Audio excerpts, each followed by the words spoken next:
Nigeria. Nigeria Watch, the only media that have been consistent speaking against the bad government and for the purpose for reformers. Nigeria Watch, yo.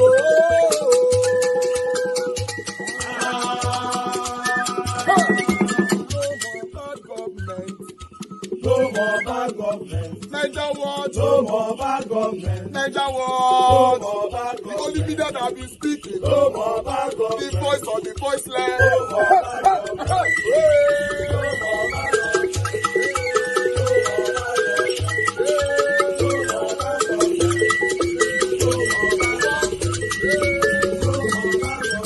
Nigeria Watch. No more bad government. For the poor. No more bad government. Nigeria Watch. No more bad government. Nigeria Watch media. No more bad government. No more bad government. No more bad government. In Nigeria. No more bad government. No more bad government. No more bad government. The only media. No more bad government. The number one media in Nigeria. No more bad government. That have been speaking against government. No more bad government. Nigeria Watch. No more bad government.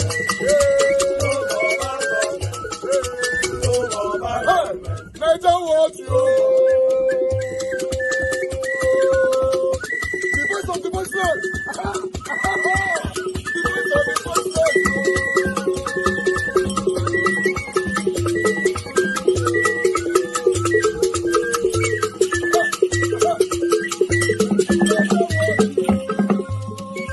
Voice for the voiceless. Voice for the voiceless. Nigeria Watch media. Voice for the voiceless. Nigeria Watch media. The only media that have been speaking against bad government. Being consistency since 1944. Voice for the voiceless. Voice for the voiceless. Umuwame. Voice for the voiceless. Umuwame. Voice for the voiceless. Voice for the voiceless. Voice for the voiceless. Voice for the voiceless. Voice for the voiceless. Voice for the voiceless. Nigeria Watch, yo. We have been seeing all you guys have been doing, and we recommending to everyone in Nigeria, saying that you guys are the number one. Nigeria Watch, yo.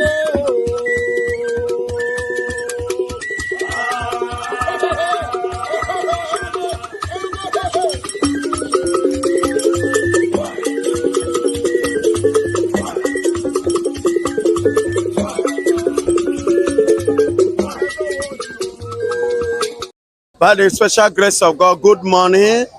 My name remains my humble self, Evangelist Benjamin Johnson Ezesinachi, the only evangelist of the Biafra who speak the truth, stand by the truth, and nothing but the truth, ready to end in the truth.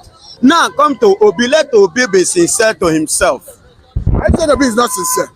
Obi is not sincere. Let's be sincere. Let's be realistic in this area. You know, one thing is this: the word that you don't want to hear is what God wants to tell you.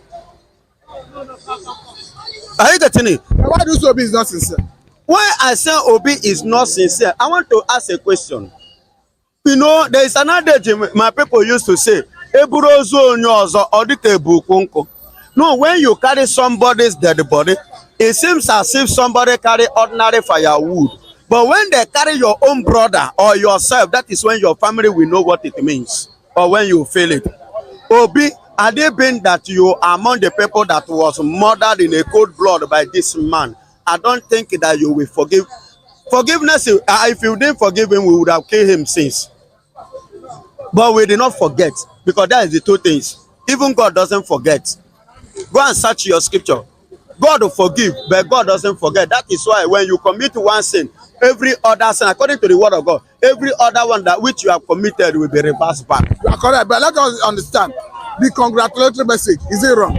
Yes, to me it is wrong. Are you congratulating Gowon on the massacre, which he massacred the suicide, the massacre, he massacred the Igbos with the combination of the British and other part of the world? Is it the congratulation you are giving to him? Are you giving him the congratulation of disunity which he has caused to this nation called Nigeria? Are you congratulating him for the hatred which he has made to reign in the heart of every citizen of this country? Are you congratulating him on the area of the poverty, the impoverishment state of Nigeria moving forward. Nigeria is decaying every day. Is it the area you are congratulating him? On what purpose are you congratulating Gowon? I want to know. I am asking you, on what emotion should Obi stand and congratulate Gowon? On the thing that he has caused. Even at the end of the day, being fooled, according to his statement, he said he was what? Misled. That had he been he knew, he wouldn't have carried out that atrocity which he carried against the Igbos. Are you getting it? Is he the one who is congratulating? I want to know the exactly congratulation. Or are you congratulating him of being alive to witness Biafra, which he never prayed to stand? Let me know. Because definitely, like Akpan said, yes, Gowon should be alive and witness Biafra standing. Maybe if that is the area Obi is congratulating him, I want to know. Or are you congratulating him for more massacre, Operation Python dance against your brothers? No, let me know the area you are congratulating this Fulani man. I want to understand. Obi should withdraw that statement. You see that congratulation? Obi should withdraw it. It doesn't deserve it. If you refuse to withdraw it, what happened? If you refuse to withdraw it, there are things and there are some words you don't utter. Will you disown him as your brother? I don't know.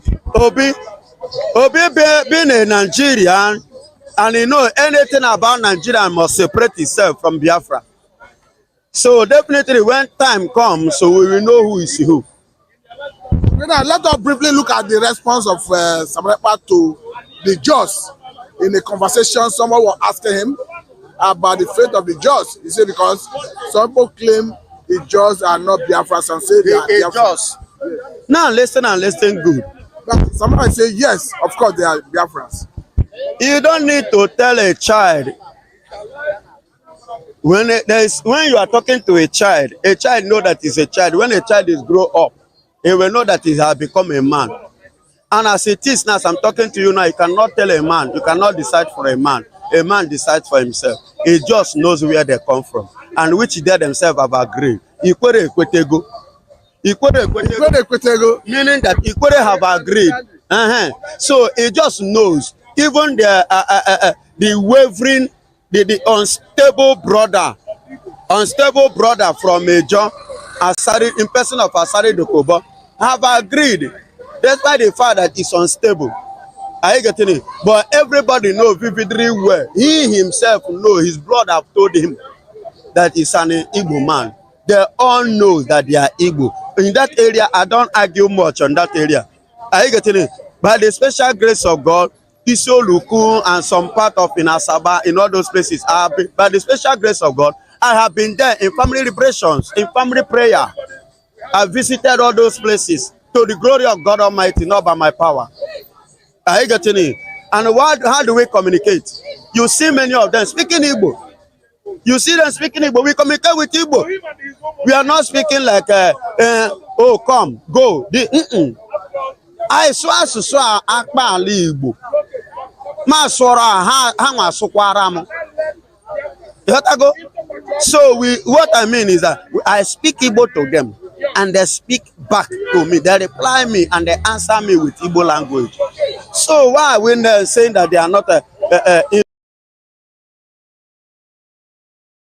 permission of the Honorable House for a bill of an act to alter the Constitution of the Federal Republic of Nigeria, 1999, to review the discretion of Islamic law in the Constitution as related matters, HB 1502.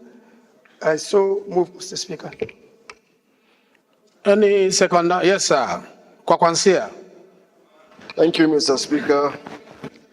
My name is Honorable Hassan Sheikh Hussein. Distinguished colleagues, briefly, as the Speaker requested, the 1999 Constitution, as amended,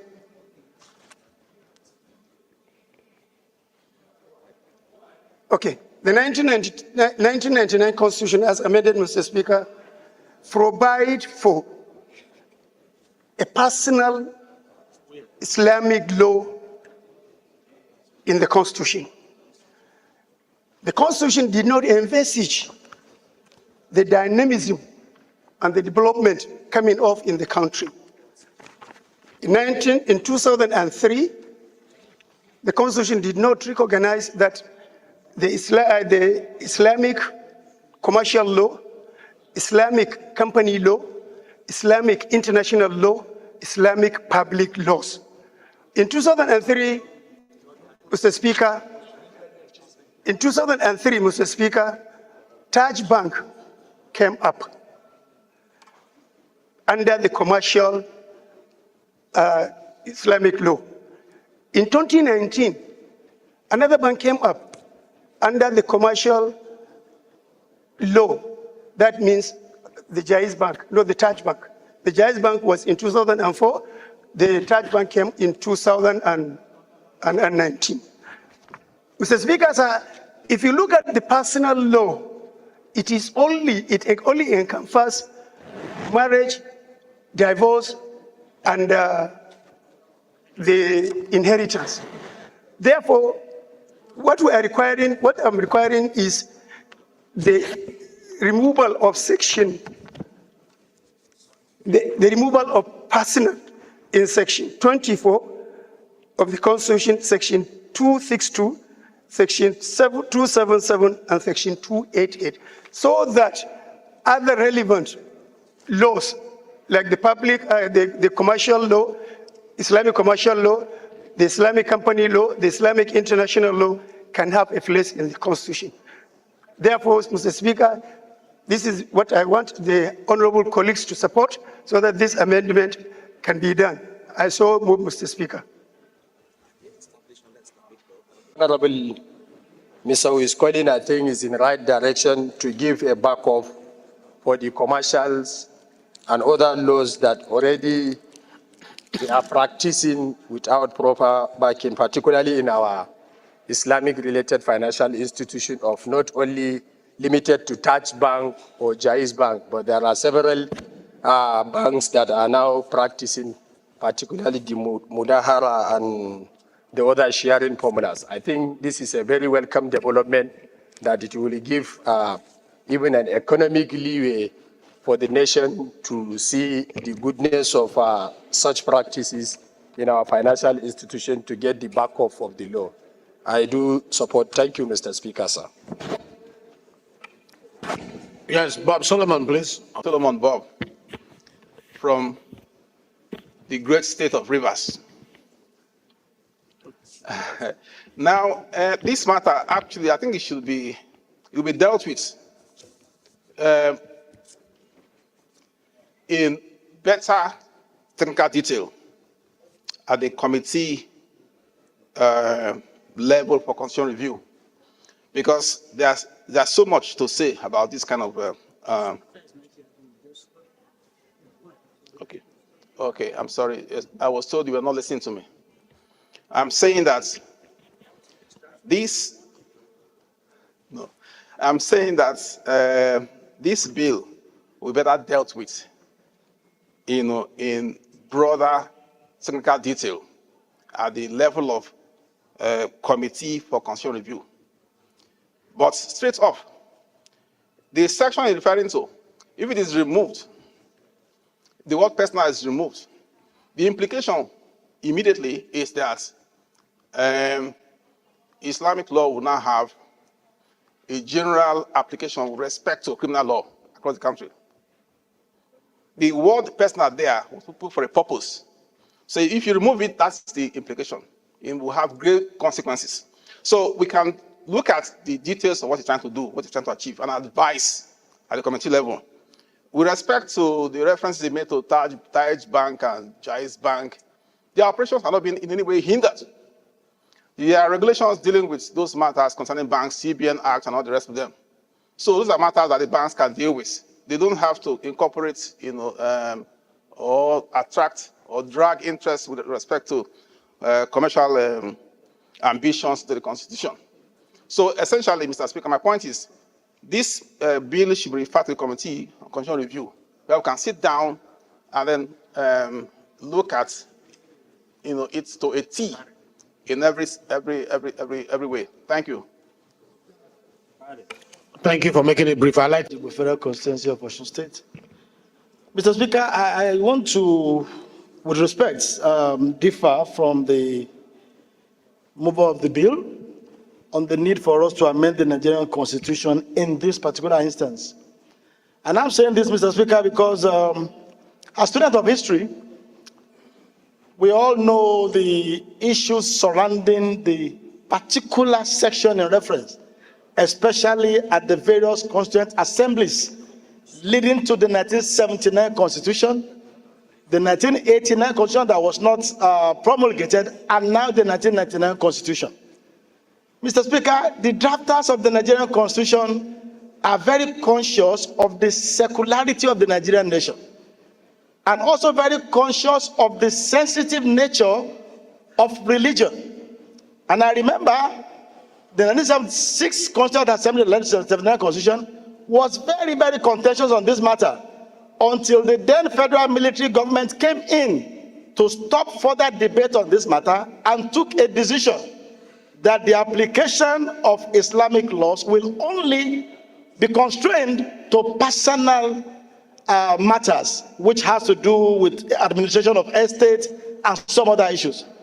Mr. Speaker, we have to be very, very cautious of whatever we do to alter the Nigerian Constitution in a manner that will further widen the divides that we have as a country. And in any case, Mr. Speaker, like my previous colleague said, the matters which my colleague seek to address by this proposal is already covered by existing laws. The Kama law, covers regulation on issue of finances and allows for its application of Islamic principles of financial transaction. The same thing with the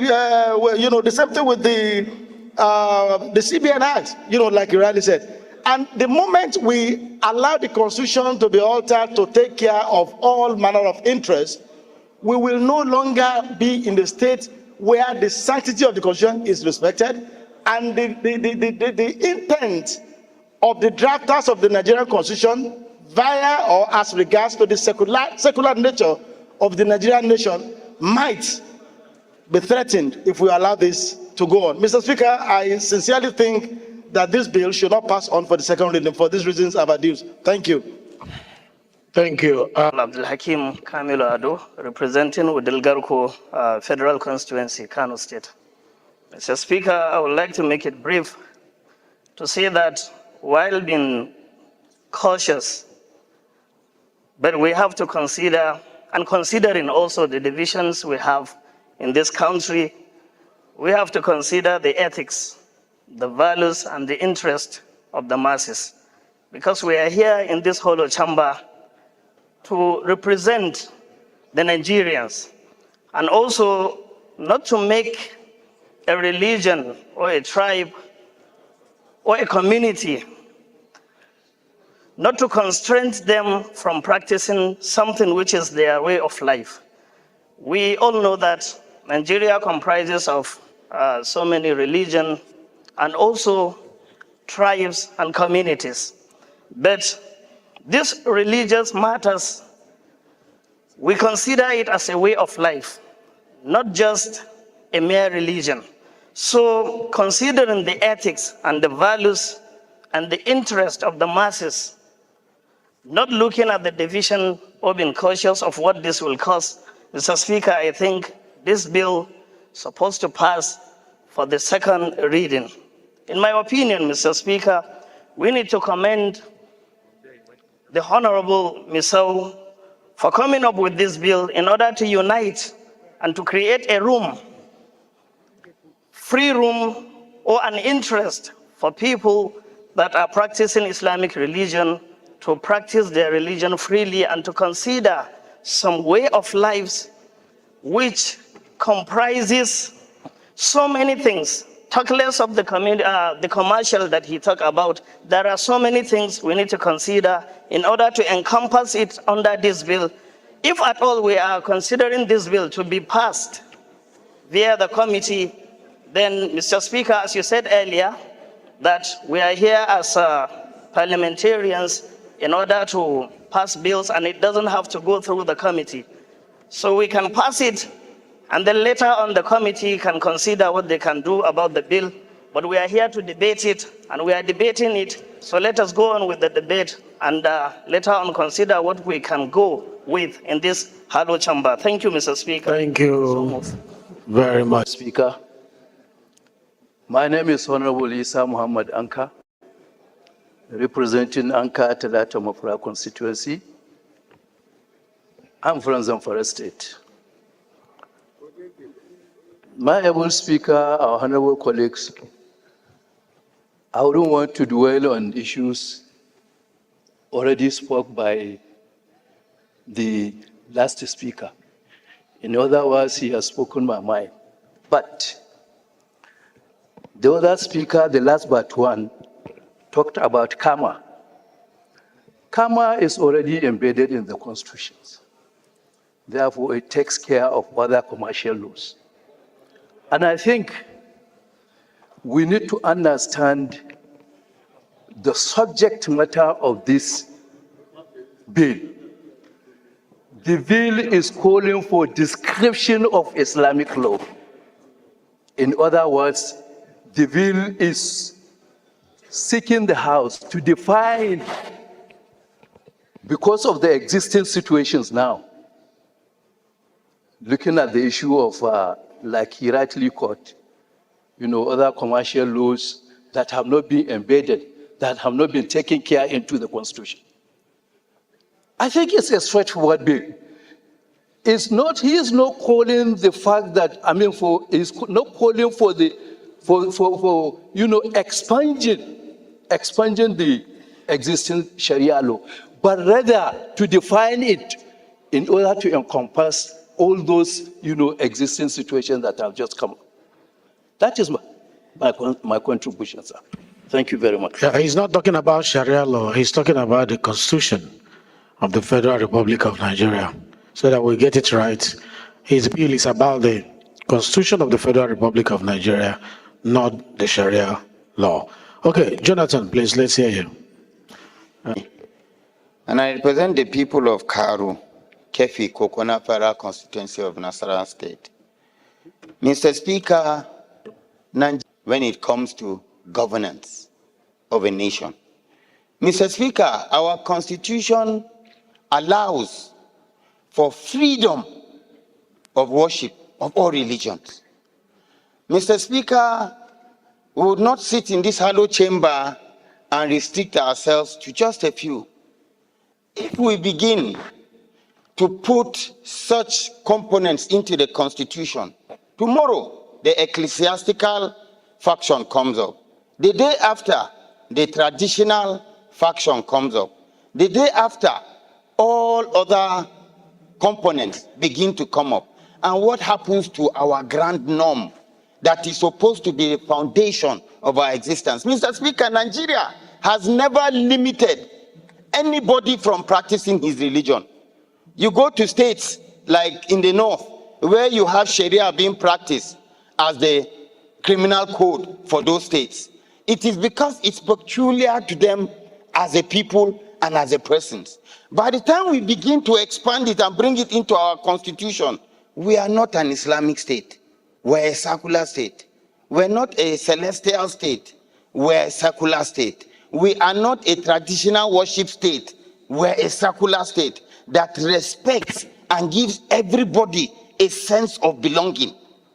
We're a nation. We need to be sensitive to the mood and the existence, freedom of speech, freedom of association, to live in happiness, not a scenario whereby there could be some misconceptions. To this end, I wish to crave the indulgence of the sponsor of this bill that he steps it down for more legislative input, and consultation, which would be more in tune with our beliefs and the norms. But I do not believe it is a legislation that should pass for second reading. I so submit. Thank you, Mr. Speaker, my respected colleagues. I I want to comment as the second to the last speaker spoke. In fact, the bill that was moved by the sponsor, we are supposed to commend him. I agree Nigeria is a secular state where we have different opinions, traditions, religion, and what have you. But if you see this motion or this bill, it will help Nigerians to know that these commercial banks, especially Taj Bank and what have you, many people have the perceive that these banks are specifically for Muslim, while it is not. So by expanding this nature, I believe when it is encompasses to everybody, many people will see the benefit of this bill, and I believe in a near future, many people will see that the mover put this in a right direction. Thank you very much. Honorable Kuye. I rise to add my voice to this all-important motion for a bill to amend our constitution with respect to the expansion of the description of Islamic law. Let me start by saying that the constitution mandates our government that they shall not adopt any religion as a state religion, meaning that Nigeria is a secular state. Number two is the fact that Section 38 is very clear as to the rights given to all Nigerians in terms of choice of religion and how they worship. Section 2 goes further to say that Nigeria is a federation consisting of the federal government and then the state governments, giving the states the liberality to adopt whatever kind of law they want to use in governing their people. And that's why we have some states with all this Shariah law and all of that. They are permitted to do it, the State House of Assembly. But the Constitution, as a ground norm that governs all of us, the traditional institutions, the Obas in the Yoruba land, the Igwe in the East, the Shakiri, the Fulanis, the Hausas, gives us only one right, the right to choose whichever one we want. We can therefore not allow this constitution to become so filled with frivolities that is supposed to be the mandate of the state. We have all been clamoring for physical federalism. Give more power to the states to do it the way they want, to do it in the way of the culture of their people. And that's why I will want to implore the mover of this motion to please allow us to please step down this amendment for the time being so that we can deliberate more on it. Because of course, from the way I see it, it's such that the state should be considering, not here. The problem of religious war, we started as far back as 1938 in this country. Let it not start here again. Let it not be that it is this house that is going to put fuel to the very fragile democracy, to the very fragile situation, the unity between us. It's very important. As we are talking now, people are hearing us. People are seeing us, thinking that we want to promote one religion over the other. I therefore pray that we step this down for the time being. Thank you, Mr. Speaker. My name is Honorable Said Musa Abdullahi. I represent the people of Bida, Bako, Kacha Federal Constituency, Mr. Speaker. Honorable colleagues, I'm from Niger State. Mr. Speaker, I think we need not lose sight of what the proposer of the bill intends to achieve. I understand how sensitive matters related to religion are, especially in this country. But the fact of the matter is we cannot treat religion issues in isolation. There are issues that we must bring to the front burner and discuss, irrespective of how sensitive they are. I didn't want to stand, but I looked at the sensitivity. Even from the argument, you could see the sensitivity that is driving the sentiment that is driving the argument. But if we focus... Honorable Ali, you approach the chair. If we focus on what the bill intends to achieve... Honorable, approach the chair. The bill intends to review the description of Islamic law, which means it's already enshrined in the Constitution. What it seeks to achieve is to review the description. So it's already in the Constitution. I don't understand why we will see it as something that will lead to snowball into a crisis or what have you. This is what we have done that over the years that has led us to not make progress on certain issues. It doesn't matter how sensitive these issues are. We must be able to debate them. This is what our people sent us here to do. You know, if we run away from discussing a problem, if we assume it to be a problem, and we're running away from discussing it, how will you provide a solution to it? I will agree and accept the fact that there is need for further, broader consultation. But for us to run away from the problem, for us to drop it and say it's not an issue to be discussed on this floor, I don't think it's something that is acceptable. I so submit, Mr. Speaker. No matter how you look at it, our diversity is what defines us. So when issues like this come up, it must be thoroughly looked into and should not be done in a haste. Let me ask you, how many of you have copies of this bill? If you have, I would like to know the percentage of people who have copies of this bill. And you can, if I ask you about 1 or 2 paragraphs, you read it for me.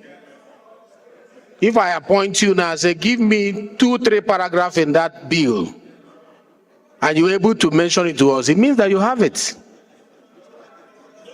Let me ask you, if you know you don't have a copy, raise your hand.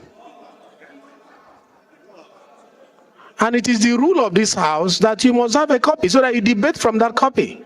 If you say you have a copy, I'll call you now and I'll ask you questions on some of the paragraphs and the sections he's referring to. You will not be able to answer it.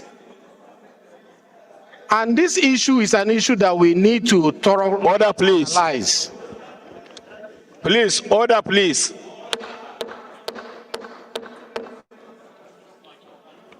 It is our rule here that issues like this, we must have copies we look at. And if the copies are not there, we take another step. But I won't be taking that step from this chair. It will come from the house. So if the majority of the people say they don't have copies of this bill, whether it is good or bad, you don't have the copies, you need to have the copies for us to deliberate on it. Let me hear you, Nkem Kama. Mr. Speaker, honorable colleagues, Kama Nkem Kama is my name. I represent the awesome people of Ohozara, Onitsha, and Iwo Federal constituency. Mr. Speaker, I am from Ebonyi State. Mr. Speaker, this motion is a very sensitive one. This bill is a very sensitive one. And before this bill can be talked about here or debated, one, I believe that all of us here should have a copy of this bill to look at it and be able to go through it because of the sensitivity of this particular bill, sir. Mr. Speaker, I don't envy you today, but one thing I'm very sure, I hereby move that this bill... Please, somebody has the floor. Allow him to finish, then we'll recognize you. And I have the position of the Speaker. I hereby move that this bill be stepped down today and let it be shared for all of us to have a look at before further action can be taken on this bill. I so move, Mr. Speaker. Mr. Speaker, I represent Andoni Opobo Nkoro Federal Constituency. I am a Rivers man. Mr. Speaker, my very distinguished colleagues, recall that just yesterday, I had a bill to alter a section of the Nigerian Constitution as well. And concerns were raised that that portion was crafted, well crafted in the interest of the peace and unity of this country. That amendment should be stepped down. It took just the Speaker presiding yesterday to step down that bill. One common interest for the peace, unity of this country. This is similar to what we did yesterday, Mr. Speaker. Therefore, for that same singular purpose of the unity of this country, the peace and stability of all of us, I second this motion, since it has gotten to this point, that this bill be stepped down for this moment so that we can do elaborate engagement and get back to it. Thank you, Mr. Speaker. Thank you. Move a second. Point of order, sir. You throw the question open to the House. So we'll vote now. Point of order, sir. Please, don't order when the Speaker is speaking. You don't order him. You can only order when others are speaking. Point of order. So when what there is a point of order, you should take it. Mr. Speaker, point of order. You shouldn't ignore us. Please. Please. Can you hear Mr. Speaker first, please? Now, the motion here is that it be stepped down. You can say no. If the vote say no, don't step it down. Mr. Speaker has no right to step it down. But the motion has been moved and seconded. If we say our laws are very clear, Mr. Speaker. When there is a point of order, we should take speaking. Please. I am the one. No. Please sit down, please. Sit down. When we vote and the vote says no, we don't step it down, we vote on the main issue raised by the bill. After all, it's a constitutional matter. He can also go to. Manu, don't be unruly, please. No, I'm not being unruly. We can also vote on it, and it will go to constitutional review. You understand? And then if it goes to constitutional review, we go public hearing. So there are so many ways to solve this problem. Let's not leave our procedure. Okay? So let me ask the question. Those in support that it be stepped down, say aye. Aye. Those against, say nay. How do we measure the decibel? Let me ask again. Those in support that it be stepped down, say aye. Aye. Those against, say nay. The nays have it. That this be read the second time. Say aye. Those against, say nay. Nay! This one is clear. The nays have it. All right, it's good to vote on these things and then decide thereafter. It's not my decision, it's your decision. Thank you very much. All right, guys. Good morning, good afternoon, good evening to you all. It's good to be back here again. I apologize for coming on late. Activities everywhere, but we're already here. We're going to try our best to catch up, see the time that we can spend with you guys here today. Thank you very much for your time with us. I appreciate every one of you. Happy Saturday to you all. Today is 26th of October, 2024. Good evening to you, Mommy Diaspora. Thank you very much, Mommy, for all you do. I appreciate you always. Thanks for being here with me all the time. Abu Azi, thank you very much, sir. Good evening to you. Thanks for all you do. I appreciate you. Thank you very much, everyone right there. I appreciate every one of you. I can see more people there like Mike Ahimbare. Thank you very much, sir. Madam Amin Bright. Thank you, man. Good evening to you, sir. Mr. Johnson Emmanuel, God bless you all. CXL is right there. Mr. Morige. Good evening, my wonderful people. Ofoma, I can see right there. Peggy Modi in the building. Thank you. Kisley Ogera here. Delaja Ogombiyi. God bless you. See my people. I appreciate you all. Helen Adegoke, I can see you. Good evening to you. Adewale James Babayale is right there with us as well. Good evening to you all, my people. Kate Morrissey once again. Nell James, thank you. Austin Prince, thank you very much. Good evening, good evening. Mufi Ray, my brother, I can see right there. James Mike, thank you. Good evening to every one of you. God's child is right there. Thank you. God's grace, thank you. Thank you. Oriomi Abdu in the building.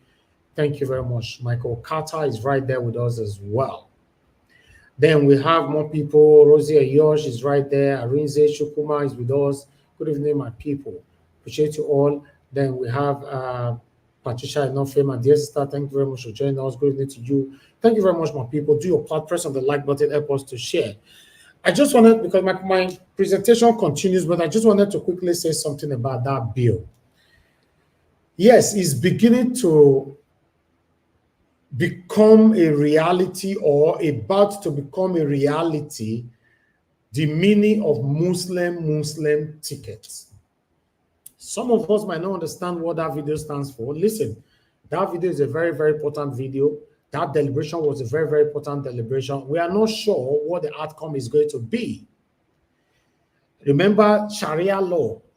I'm not going to say much about it, but I'll allow people who understand it much better to understand, to take us through the understanding. But in case you're not aware, the little that I can understand after watching that video, it means the persona that is there, if it's removed, then it becomes general. Nigeria, we are in trouble, including una wey talk say, now so now one time we two talk, everybody go collect. I just hope they not pass them. But if they pass that bill, hey, I'm not sure you understand what that means. I'm going to leave it right there. I'd like us to move on. Thank you very much, my people. Aisha Yusuf and Fela Kuti's son, Shehu, they just scatter social media, not be small, for the past 24 hours. Shehu Kuti don't fetch home and go give Aisha Yusuf. And Aisha Yusuf can comment, in a brave manner. Hamaram, give am woto, how he like him. Not be small to social media, so they talk, don't scatter for these two. But meanwhile, I'd like us to listen to what Shehu have to say about Aisha and the response from Aisha quickly.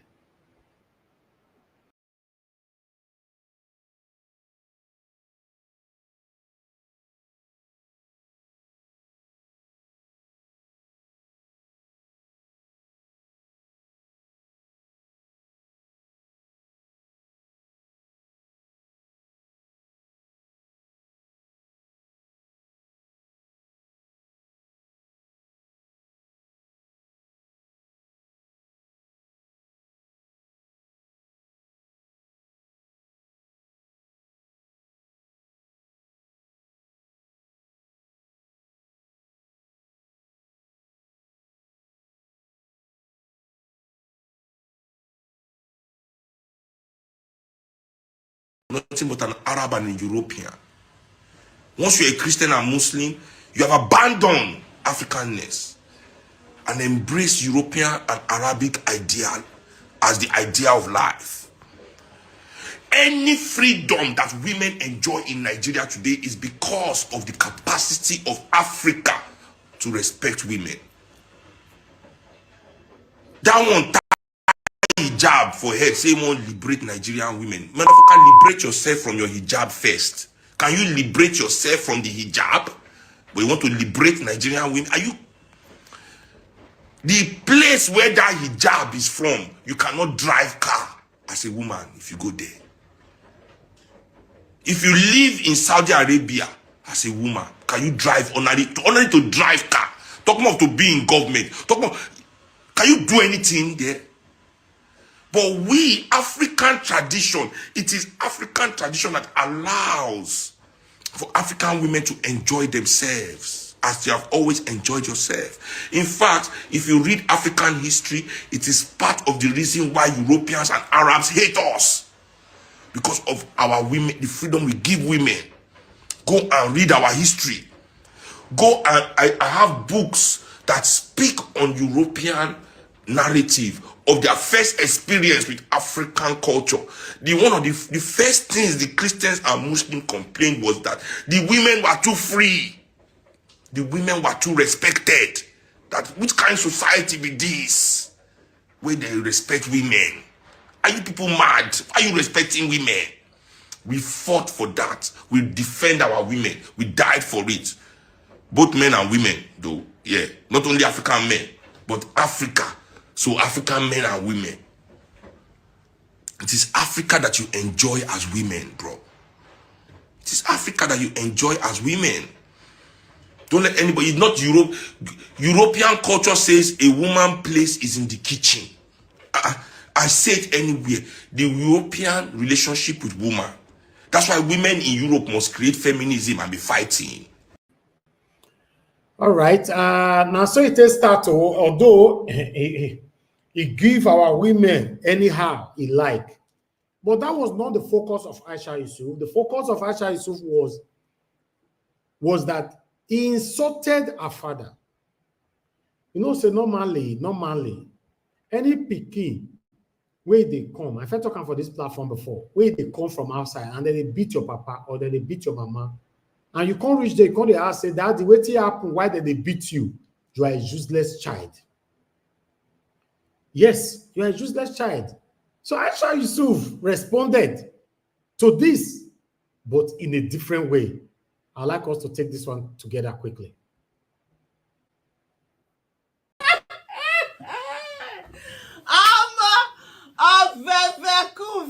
I don't put ring light for ground. And in short, he don't tell. I don't say this video I go do one.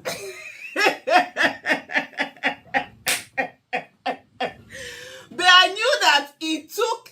I'm even wondering, and the guy even tried to say he no talk the matter, because I know Shehu Kuti needs me to trend. He needs an Aisha Yusufu to trend. As they use him papa, they say shows where he say they said that day they tell me say, oh, I saw 30 shows. I say Shehu Kuti, as they don't see your papa, they want to see your papa shadow.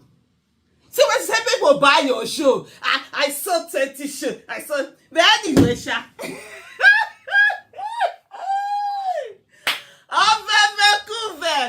Let me see that gently. Let me gist you people. I've not watched Shehu Kuti's video. Most of I'm not even able to watch his video because his rants. You know those days when you're in secondary school, when you've learnt a new English and then you want to use it, you are eager to use it anyhow, in short, now one slap, whether I slap my man give me a bin out, I can't even remember. Now he get one English where I use her for someone to get fired. My mama reset my brain. You know, say get the resetting of brain where if you have parents where properly bring you up, not be the ones where be say the parents if to say Shehu Kuti papa get discipline. We for not get Shehu Kuti now. Now Shehu Kuti we no get discipline. I don't know whether they know the second of that time. We otherwise we for not get this nonsense where they run around, they run in maths anyhow. Now discipline we no dey. You understand those one where we say 1minute.com, product of 1minute.com. Anyhow, I mean, go, I can't build this thing. We'll come, they talk anyhow to person. That day, let me just see people. I tell the people, me, as you see me like this, I know they look for fight, but when fight can't look for me, they grab them like a long lost friend. Because if person say I'm mad, I go tell and say I'm mad. Shehu Kuti the way they bring up for what they call a shrine. You want for ghetto. Me we grow up for ghetto, live ghetto life. I say we no see food they chop, we they chop insult. Now Shehu Kuti. Hey, bros, I go help you to no, I go help your ministry. So let me start from the beginning. We're supposed to be on a show. We're on a show actually. So Shehu Kuti, comes in the way we've had a bit of, on and off a bit. For me, one thing is that I stay off people's lane. If you see me like this, I don't talk to individuals. I don't take one individual. When I see you, they do nonsense. You have a right to your nonsense and you do it the way you want to. But you see government official, you see government, you see whatever. Those ones, they hold them accountable. And they hold you accountable. Even if you breathe, I'm going to ask you how you breathe the breathe. Did you breathe the oxygen where go deny other people oxygen? I fit up that kind of thing. But as an individual, I don't have it. That's the most time when people even leave office, except they are trying to whitewash them. Me shall know they talk. So we met at this. So we've had a bit of this. You know, he comes with this, oh, an African man is this. This is how they do African religion. I'm like, I don't have a problem. Do whatever you want to do. So the first thing that we had, which it wasn't a problem anyways, I don't think it was never a problem, was when he came, he extended his hand. I was like, oh, I explained to him, I said, oh, sorry, because of religious reasons I don't shake a man.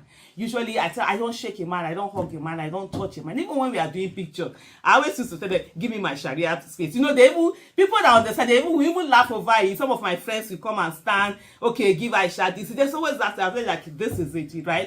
So when we're now, so that one wasn't issue. I mean, that was he took it very well. Like, oh, okay, yeah, you understand everything. So we went. We're having this whole. We did our program. You understand? First of all, he was very obnoxious. He was very rude. You know me now. You know, get people who be say, you go talk to people anyhow, they go leave you. But me, my own side, you talk to me anyhow. Me, I no go leave you. You understand? Except when if I don't have time, then I can ignore you. I don't tell people I'm the one. I choose what I get angry over. So there was a conversation we're having. When we're having this, he now said to one of the other hosts, "Oh, bright by name, dull by nature." I like the way he said it. You know, it was a bit off. Look at that. How are you saying that? You've just met someone for the first time, you know, and all of that. I even had to ask the guy, like, what's going on? Then he was not explaining me. So he said, you know, it's a bro, it's a man thing. Like, you know, when he came in, this other person, very brilliant young man, oh, one of the acting best in Nigeria, whatever. Anywhere, international was known. Not the person where they hide under in Papa reputation, where they carry Papa name, they walk up and down. You understand? When they carry the Papa name, they walk up and down. And then so it was not like that. The guy was explaining that when he came in, he saw the way, you know, because he's used to the show, we've been doing this thing, people were hailing that is a man thing that they would try to use everything to demarket you, because he kept throwing jibes at him. You're so slow, you're so this. He kept throwing it. Okay. And when you're doing this, then we're having a conversation. You know, he now kept saying that private sector is the problem in Nigeria, not government. I'm like, guy, are you okay? You were? Hair no, they grow for your head. You know, no come and say brain, no come there, they work. Are you okay? So I'm like, no, what do you mean private sector? How is it private sector? We are talking about this thing. You're going on and on. You're derailing the conversation. Yeah, if we want to talk about private sector, we can talk about private sector, but not when we are having one conversation. You bring in private sector as a problem in Nigeria. Not this is the educational problem. It is private schools. It is the. I said, now I can look. I can say, guy, are you not private sector? Because I know I'm private sector, I'm not government. I have my small business where they do that. He said, no, he's not private sector. So the other was like, but you hire people now. You have a music, whatever label. I think he said he did. You have something, because I know you. I said that's a private sector. He was like, no, but you know, say when person they think say he knows something, but he don't know something. It was after the conversation I realized maybe he was trying to say conglomerates. Yes, a lot of conglomerates in businesses, they control certain things, whatever, but you cannot dub them as private sector. Private sector is simply anyone that is not public sector, that is not publicly owned, is automatically private. A Kano State High Court has directed the State Independent Electoral Commission to proceed with the conduct of the local government elections scheduled for Saturday, contrary to the ruling of a federal high court that stopped the elections from holding. Now let's bring in a lawyer and Arise analyst, Frank Tete. Good to have you on Newsnight tonight. So here we are again, courts of coordinate jurisdiction giving conflicting judgments on, in this case, the Kano local government elections. While the State High Court says, go ahead, any attempt to obstruct it will be, null and void. And the Federal High Court says, no, you don't go ahead. I mean... I think we've been quite kind to the judiciary when we keep looking at these issues, keep coming up and appearing to be sounding like broken record. I think it's time to actually call out the judiciary directly as being, in this case, the author of confusion. Now, politicians will always be who they are. in the quest for control of political power, they are bound to carry on some form of excesses and all that. And then the role of the judiciary is actually to ensure that their conflicts and all sort of confusion are resolved. But in this case, we have seen too many times as news analysts, as news watchers, and then as even participants in the whole process, realizing that it's this issue of judicial misadventure is becoming unbearable. And so in this particular case, we can't imagine that democracy as we have it, as we presently practiced in the last decade, has actually been bedeviled by these forms of uncertainties flowing from the judiciary. This case being in point, and to think that this is often what we deprecate all the time. That I must commend Ariwola, because he did make attempt in his twilight in office when he set up a committee to be headed by former Chief Justice of Nigeria, Walter Onoke, to bring up models on how to avoid these forms of conflicting judgments. Yeah. It's unfortunate that nothing came out from that committee. I didn't hear it was dissolved, but I also didn't hear that it came out with any form of work. What you must appreciate is that these are constitutional issues. Constitutional in the sense that once any court makes an order, it must be enforced by any person, any authority or person in the Federal Republic of Nigeria. And I'm speaking specifically to Section 287 of the Constitution. In that case, why would you know that there is a subsisting court order on a subject matter, however wrong it is, then you go and make a direct conflicting order to that particular judgment or order? It's just an invitation to confusion. But we must not forget one personality, and I've attempted to actually bring him up. And I'm not talking about the Attorney General of the Federation. He's not he may be a minister of government. He doesn't have to be a minister of justice, but he is Attorney General of the Federation, the chief law officer. That's how the Supreme Court describes him. So there are times, oftentimes like this, that personality should come and say, this is what the law is, and this is what we should enforce, and this is what we should not enforce. We can't keep subjecting our judiciary to this mockery by these persons who operate as judges with all sorts of ulterior motives, and who can often be compromised by either pressure or one thing or the other. Well, is there any form of legality? Because I think you've just brought up something that a lot of people haven't thought of. The chief legal officer superintends, but his comment on this, how forceful will that be, knowing full well that we're talking about court's judgment? Look, I think we have underutilized and underestimated the powers of the personality of the Attorney General of the Federation.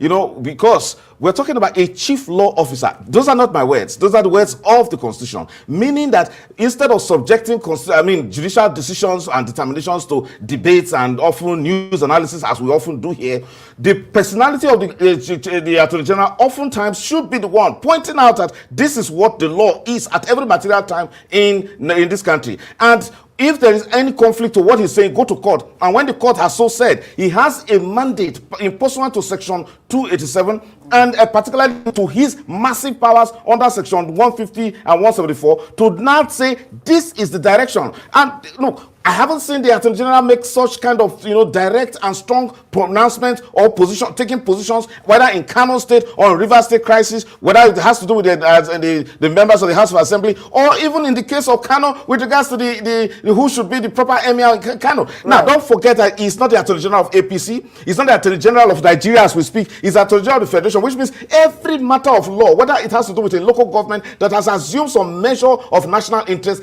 should be of much importance to him that he cannot turn a blind eye to. This is a good example of where judges have not disregarded the sanctity of the powers that they exercise. In this case, from Kano, which is becoming very, very embarrassing. We have a new Chief Justice, CJN, who in her inaugural speech actually pointed out that some of these excesses will be, zero tolerated. Does she have any role here? What should the CJN be doing right now to ensure that these excesses are checked? And you have talked about reforms, the need for judicial reforms. Where do we need to start these reforms from? These problems are not new. Right. And the current Chief Justice of Nigeria has been part of the system, has been a Justice of the Supreme Court. And actually, well versed and very much acquainted with these problems. One thing I'll talk about underestimating the powers of the Attorney General. We should not overestimate the powers of the Chief Justice of Nigeria, because she is just one person, exercising judicial powers, even though she heads many judicial agencies and bodies that can actually make impact. But these are constitutional issues. Right. For us to make any lasting and fundamental judicial reforms, it has to come from the National Assembly. Imagine when we deal with cases that have to do with delays, undue delays that actually have denied and defeated justice in this country. The National Assembly only needed to make up its mind in its area of interest. That is, it has to do with political cases, and it simply set limits. So the average Nigerian I hate to say this, has lost a large measure of confidence in Nigerian judiciary. And for us to restore that confidence, it has to come from actually, law reform first. We have to have some amendment. You have to amend the Constitution. For example, look at Section 194 of the Constitution. 294 of the Constitution, which mandates the judges to write in longhand. In terms of giving reasons for, in the way they present their judgment. That is a clog in itself. It causes some forms of delay. And then look at the chicaneries and the political process, because it's about politics, law, and justice. The political processes and the cheap, tactics that have been adopted by either senior lawyers or scrupulous lawyers to delay cases. So we are very much aware of all the problems. However, it is that strength of resolve on the part of those who really govern the system, particularly the National Assembly, the Senate President, and the Speaker of the House of Representatives, going after, having a coalition with other speakers and with governors to say, look, we can have a better system. The way they did it for themselves with regards to electoral matters, they can do it in other issues too. It's a matter of constitutional amendment. Sadly. If you are performing, nothing to fear.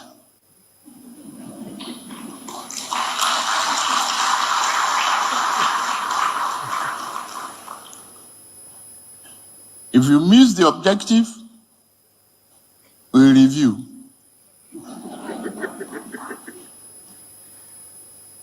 If no performance, you leave us.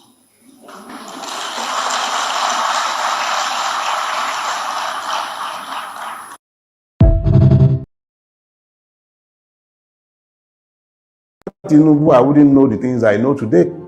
Some people I thought were men. In fact, some people I thought were gods. They've been revealed to be men, just men.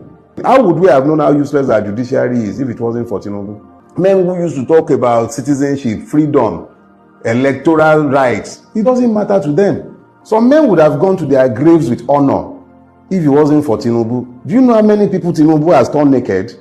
If Tinubu were to be a man whose evil was ambiguous, if it was possible to say maybe he's not bad, it would have been very easy for them to continue pontificating and sounding like men of God.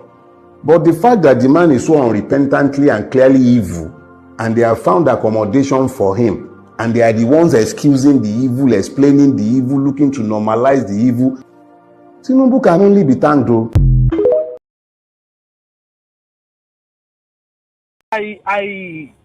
Let me go to the police. It is a shame that in the midst of poverty, in the midst of hardship, they still are all blinded by whatever is called salary that they are collecting. See, it can never be well with any man or woman that said people should not survive, that said people should not live. It can never be well with that person. And I see all police as a disgrace to themselves. See, I go to police. I have 4 of them that I work with. None of them have good. They can't buy any new thing in their life. They have been caught. It is in a policeman's house. You will carry bed bugs to your house. There is nothing good about them. Bad television, bad radio, holding this chair, holding this center table, bad smelling rug that they'll buy second hand from Aboki, and still upon the whole money they collect from the road, nothing to write home about. See, they will pursue them from that their barrack. It is setting. They will never go back to barrack. They will pay in their blood. You sound very. Hold on a second. Wait. You sound so hateful. I don't even think you're thinking it. You're so blinded by hate. Sorry, I'd rather carry HIV than become a policeman. Not to talk of a soldier. That is the level I tell you that I can go. He said, if you took me HIV injection now, it is better than becoming a policeman or becoming a soldier. They are saying people should come and buy form. The illiterate one will always buy form because they're in the village. That is what they can see. They see the federal job as the only limit they can get to. While in Lagos here, streets pay better. I pity for anybody that will join police or soldier. That person's generation, I pity for them. My sister now is going back to Benue. My blood sister is going back to Benue. Because of what? The husband cannot foot the bills anymore. And still defend them. The husband is a policeman. They cannot foot bills. They can't pay 2 children's school fees. Shamefully, they will pursue them from inside the barracks. If they do not pursue them in this life that I come, they must pursue them. They must pursue them. They will face everything that we are facing. They will face the hardship, the school fees, the bad water, the bad roof that is leaking. It will leak on them. If not, collapse on them. Thank you. Thank you. Tinubu must go. We want Nigeria army to take over. We want Nigeria army to take over Nigeria. I don't know why they are afraid. Why they are afraid, we don't know. We want Nigeria army to take over Nigeria. We want Nigeria army to take over Nigeria. We want Nigeria army to take over Nigeria. We want Nigeria army to take over Nigeria. Nigeria army to take over Nigeria. Nigeria army to take over Nigeria. Make una take over Nigeria. Make una take over Nigeria. Make una take over Nigeria. So far done too much. So far done too much. So far done too much. So far done too much. Nigeria army take over. So far too much. So far too much. Nigeria army take over. So far too much. We don't want to keep the people hungry and angry. But we say, be patient.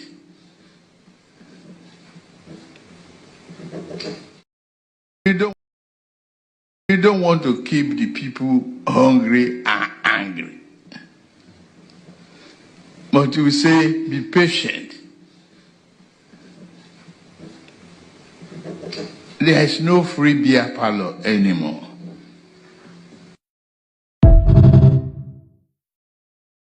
This is the consequence of the vote you voted.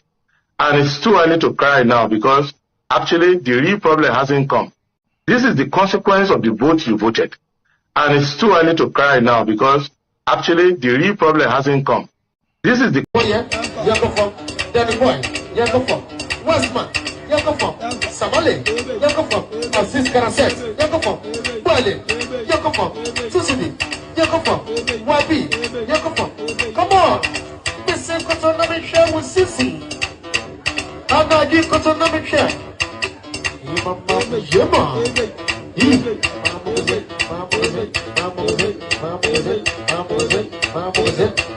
YP, Capri, DJ Dozy, hey. Bode Hamza, let's go. Cannot Kabila, hey. Papa not there. Everybody yesterday. Everybody yesterday. Come on. Missing one head on me. Somebody so. Open Sifa. And it's a support. It's a support. It's a support. It's a support. An empty streets. Empty tank, no hold up inside town.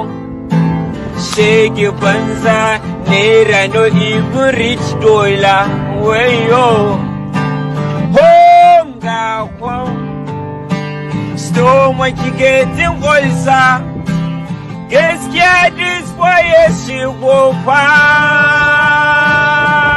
So we say for little prayer. May when the help us fit to vibe well. Cause this subsidy should show us for Shaggy Banza.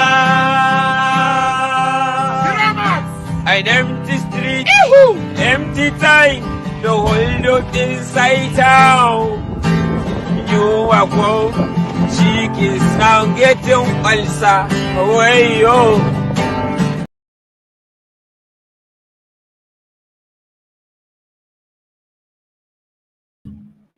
All right, guys. Thank you very much for your time with us. I appreciate you all. Good morning, good afternoon, good evening to you all once again. Yes, that's all I have for you guys today in terms of videos. We're just going to continue now with, I only have one article, a link I've posted for those of you that want to join us today. Please click on the link and join us here. Let's talk about this whole thing that is affecting us together. But the only article that I have is what you're seeing right there on the screen, coming from Punch. Tinubu Atiku meet at Senator Goje's daughter's wedding. I said this a couple of days ago, just a few days ago, that these people cannot step on each other's toes because they go different places, they meet with each other, they laugh, they dine, they eat, they do everything with each other. That's why you see, even when Tinubu finished, now nobody can step on his toes or to probe him.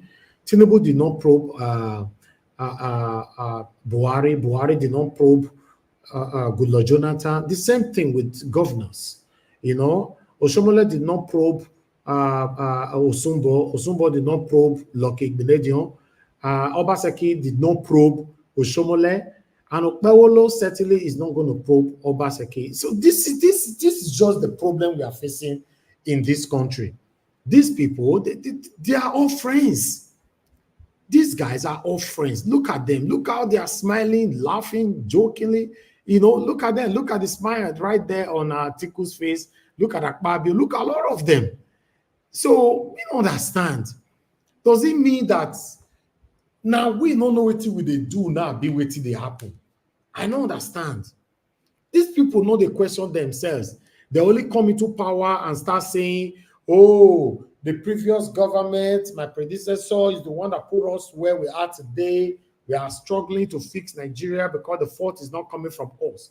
Now, you've admitted where the fault is coming from. How come you are not probing this person or persons? So now, so will your day like this? These guys are friends. I don't talk can't tire. They are all friends. Don't be surprised to see Obaseki and Oshomole tomorrow after all this shege where they don't put for themselves. They don't cause problem between you and I. They fight each others. Don't be surprised when you still see that they dine, you know, together tomorrow. After all, Obaseki built a labor house and named it Oshomole. It's crazy. It's crazy, man. So that is it right there. I thought because this actually happened, I guess that was yesterday. So I thought I should bring it in. And they also met in mosque as well, you know. So yeah, as you can see, the President Tinubu, a former Vice President Atiku Abubakar, and President of the Senate, Godswill Akpabio, were amongst the dignitaries who attended the wedding of the daughter of Senator Goje on Friday in Abuja. The wedding between Fauzia Dajuma Goje and Aliu Ahmed Abubakar was held at the National Mosque Abuja after Juma's at prayer. So now, so we see them all. So these guys, see all of them, they enjoy themselves. Nothing they happen. See them. They see them. You should be like, see, and we all are fighting ourselves. Instead of we the youth must still unite. Even though we talk well, we not talk well, let's unite. No, we'll fight ourselves. These guys don't fight themselves. What do I know? Thank you very much, my people. That's all I have for you guys today. For those of you that want to call in, please, you can call in now so that I can take one or two calls quickly so we can move on. Thank you very much, guys. Help us to press on the like button, help us to share. Let our voices go far. Thank you. Hold on. I think I have a network problem on the phone. For those of you that want to call in, it looks like you might not be able to call in. There's a network problem right here. Is indicating. You can see the indication from the phone saying that people can't call in. Why? Let's see. Has anyone tried to call in already? Okay, you can call in now. Okay, quickly call in, and yes, you can call in. The line is connected now. I don't know what happened to it. I've not actually touched the phone throughout today, you know, that particular phone. So it's now the situation we'll find ourselves with this, my people, you know. Thank you, Ibomosa Amorigi. Thanks for joining us. I appreciate it, sir. Good evening to you. Thank you very much, Timmy Idibe, once again. Thank you very much for your greetings. Good evening to you. Thank you very much, Wabo Felix. Good evening to you. I appreciate you. Thank you, my wonderful people. Winnie Igbinomba, thank you, my people. I appreciate you all. Former patients, I can see you. Thank you. Stella Afini, I appreciate you. Thank you. Oh yeah, I can see you in the building. Good evening to you. Vitus Ekwebelen, thank you very much. I appreciate you. Osa Agbonze, thank you very much. I appreciate you all. I'd like to take this call quickly. Thank you very much. Do your part, press on the like button, help us to share. Thank you very much. Good evening to your name and where you're calling us from. Hello, good evening, Mr. Elvis. This is Deborah. Just I'm using another phone. Oh, okay. I'm surprised. Okay. I've not seen this number before. Good evening to you, man. Talk to us. Thank you, man. Good evening, sir. Good evening to everyone. Just a quick contribution to the broadcast. Okay. I want to start first by the bill, the proposed bill that was being debated. What I actually observed from even the debate, you can see that most of the representatives from the South or from other states are not even there to start with. It's just a few of them that are even present there. And most of the other ones from the north are there to push what they want. And my question is, where are all the people that are appointed to represent the other states? They are not even available to debate on this issue. And that is how it is going to be passed. You see, the issue with Nigeria, to me, after that 2023 election, from what I see, I just conclude that Nigeria is going to be going from worst to worst because there's nothing that seems to be stopping it. There's nothing. It's clear that I would be surprised if that bill will go and it will pass and nothing is going to happen. Nothing is going to stop it. You think they will pass the bill? Yeah. I believe that they will pass it. If they haven't even passed it, it's obvious. Because how many of the representatives from Delta State or from other states that you saw there, they are not even present to even debate the bill. They are not. So it's obvious that it's going to be packed. Nothing is going to stop it. Like you rightly said, when we sit to talk, nobody's showing concern. People are not even interested. Until when things start happening, maybe people will wake up. But as it is now, a lot of people they don't even care. A lot of Nigerians don't even know what's going on in Nigeria. And I don't even think that they are interested. Maybe until the situation gets to where it will get to, probably people will wake up. But as it is now, I don't see anything. Shamefully, there's nothing that is going to change. Very sad. It's just a sad situation. Thank you. But I don't see anything changing. Thank you so much, Mr. Elvis. Thank you, Madam Deborah. Thank you, man. God bless you. Thank you. Okay, I have love God is my strength with us. Good evening to you, man. Good evening to you. Thanks for calling in. Talk to us. Thank you. Did you hear me well, Claire? Yes. Go ahead, man. Thank you. Thank you. Good evening to everyone on the comment section. I'm here to do my duty. This duty Good evening to everyone on the comment section and on the panel. I need to destroy the channel before Canada is called open them again. So and I greet everybody. Mommy Diaspora, I greet you. Happy weekend to you, man. God be with you. God bless you. God keep you. God empower you. I pray for you long life. You shall reap the fruit of your labor in the name of Jesus Christ. Thank you, Mom. I love you, and every one of us love you. Thank you. I want quick put out for this bill where they want pass for the Senate. Yeah. Senate. You know, These people they won't bring the law through the back door. They've been waiting for so long to bring the Sharia law, but they don't know how to bring it. You can see that Nigeria is divided into two countries. One side in the north, they are already operating the Sharia law because they have their own Sharia police.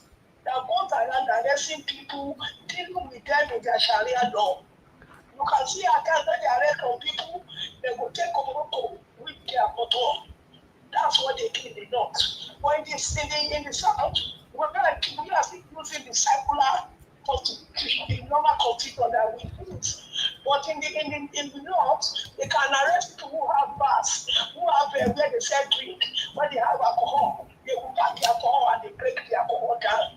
But when they are carrying money for alcohol, for all the states in Nigeria, the northerners who are operating Sharia law, they will come and say they want a chair.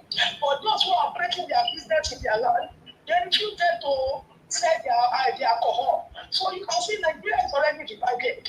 So what they want to do now, they have already succeeded in bringing the Sharia law for their own people to crop them down, to cool them down, to use nothing to cover them. Now they want to shift it to the south, the south and the south and the east, so that when they come and say, okay, do this, let's do that. If the people are not standing up to talk, they will not say, okay, all Nigeria have gone to Sharia law. If you go to Dubai, as if you go to their library, you will see maybe next time when you go and look at it. Go out, who are the owner of Nigeria? You will see in that paper, they say the Fulani are the owners of Nigerians. So I am so grateful that this law is being put to one side. But let us open our eyes to look well, so that they will not bring this thing to the backyard. To hold on Nigeria, any state government that want to come in from the south and say, okay, look, if you allow this to happen, we will support you. No. So we have to open our eyes and be checking what is going on. So that is what I want to say about that. And I want to say one thing about Yusuf and what's his name, Shehu. Shehu is my twin brother, we're between. Twin brother, when we share, they are very good friends. So know him very well. So what I want to say, the way he behaves, I'm so surprised. What is who are you? You have a business which is not a civil servant. What is that? You're a private sector. So for him to talk like that, I'm talking about women. Yes, I know women when they behave at times somehow. But let us not look at everybody the same. We are different. So I'll just tell every one of us, let us continue to know how we are going to come together to help ourselves. The young people in Nigeria, they don't care what is going on. They are making their money. They are doing content. They can do content of anything just because of money. If all of us who are here that we are worried, yes, they are not worried. Today, go to the bar, you will be making a show. Go to the club, you will see them there dancing, and they are spraying money. God will help us. Thank you very much. Thank you very much, man. God bless you. Thank you, man. I love God is my strength. Thank you. All right. To be honest, my people, this Sharia law of a thing, I said it before, it looks like it's about to become a reality, the Muslim ticket. But what do I know? I don't know anything. I'm just watching. I do my part by presenting you what is happening across Nigeria, the ones that I can see. I bring it here for you guys to see yourself. So it's not up to you to take your own decision on what is going on. We talk in 2023 election, but some people thought we don't know what we're saying. If they remove that persona, they remove her for that Sharia law. You know, say that Sharia law, you know, it gets some certain people where they are fed before. You don't know. Once they don't remove that persona, and then you can't know the meaning, the difference between I will be there and I shall be there. All right. Thank you very much, my people. I appreciate you all. Thank you so much. I'd like to appreciate God's child. Thanks for the super chat. I'm very, very grateful. Thank you for all you do. May your pocket never, ever run dry. I'm grateful for this. Okay, my people, nobody joined the panel today. You know, it's Saturday. Normally, I shouldn't even be here Saturday or Sunday. I'm just trying to keep to the consistency. That's why we are here. So, you know, you get the way it be. You know, I appreciate every one of you, my wonderful people. Thank you so much for your time, guys. Help us to press on the like button. Help us to share. Okay, Mr. Jonathan, you're just coming in now. You know, and my hand was close to that button, very, very close. You know, my hand was just on the button, and you are coming in now. But meanwhile, I'm going to control your minutes, sir. You talk to us for just 8 minutes so that we can move on. Thank you, sir. Good evening to you, Mr. Jonathan. Thank you. Thank you very much, Mr. Elvis. I greet you. Thank you, God sir. bless you. Thank you. God bless you. I hope you are enjoying your weekend. We thank God, though. Thank you. Thank you, sir. There is no one here, so let's quickly do it. And I greet the comment section. I greet Mommy Diaspora. I greet you. God bless you abundantly. I greet all the callers and especially the callers and the commenters, those on the comment section. I greet you all. God bless you. Welcome.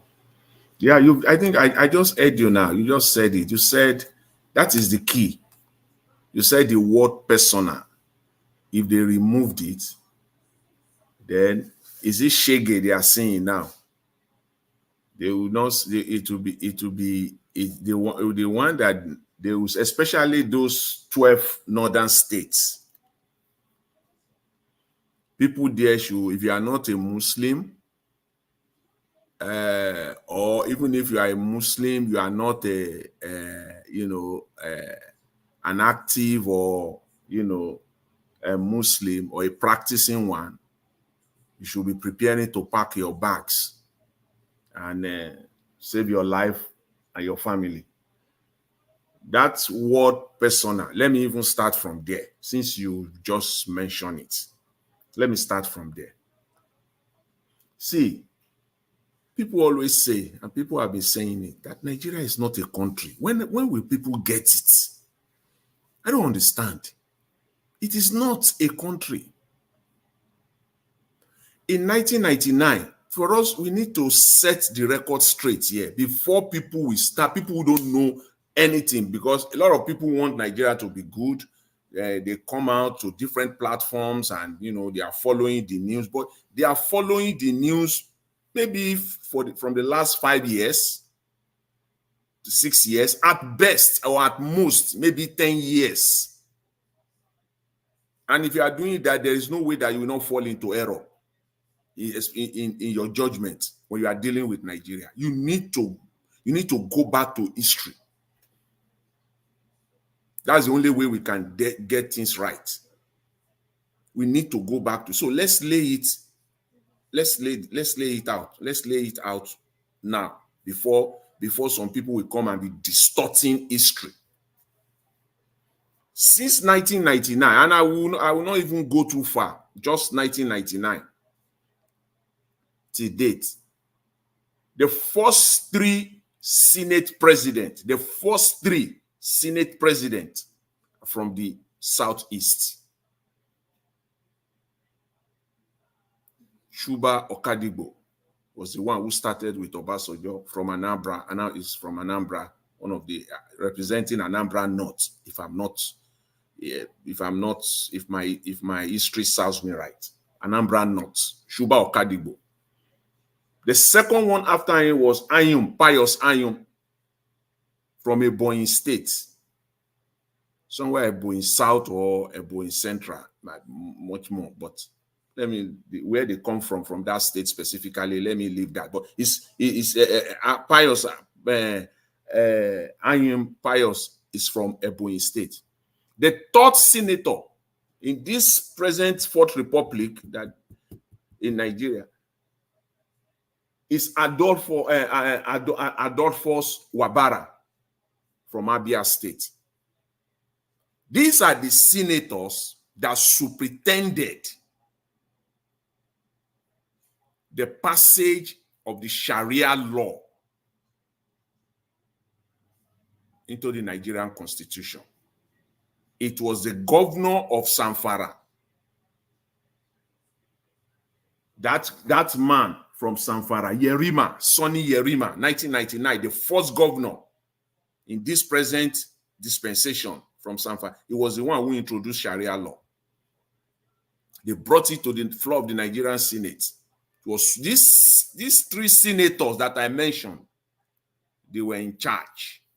They made it happen. Though pressure from the north, they allowed it. History will judge them. That is why, see, I know some people will now come now and be talking. Today we are going to talk history. So if you don't have history, please don't come here and talk rubbish. Because we have to back this one, this specific topic. We must back it up with history. So if you don't have knowledge of the Nigerian history, Nigerian political terrain, at least from 1990 dates, please, it will be better for you not to even put your mouth on this matter. Minimum 1990 dates. If not, we'll drag it back even before independence. They are responsible. These people, they are in charge of the Nigerian Senate. Somehow they are responsible. And what was the gimmick the Hausa played? The Fulanese, the Northerners. What was the gimmick that they played then? Persona. Persona. And that was the reason why most Southerners fell for it. That is a personal thing. It's a personal thing. You have the right to choose, even though you are living in those states. It is that persona now that they want to remove. You can see them. They are very, very systematic in what they do. 2 decades later, they are coming back now to remove that persona. And what that means, simply, literally, for a layman, once that word persona is removed, it simply means that everyone in those states is now under Sharia, effectively under Sharia. It is no longer persona that you will not cover your head. It is no longer persona. You must. Christians will find it tough and hard in those states. These are the, let's just put it on the, let's lay it bare. That word persona has been gagging them.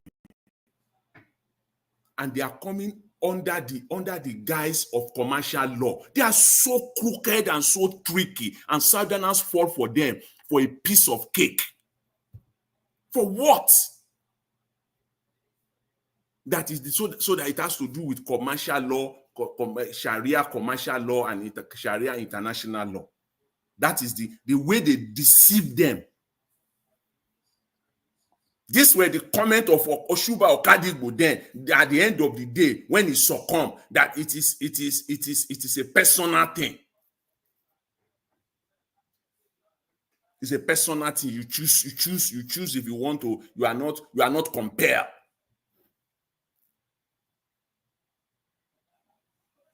Even in those Sharia states, those 12 northern Sharia states, if you are a Christian in those states, Sharia will no longer be a personal thing. You must obey it. If you are going to, you must cover your head. If they succeed in this one.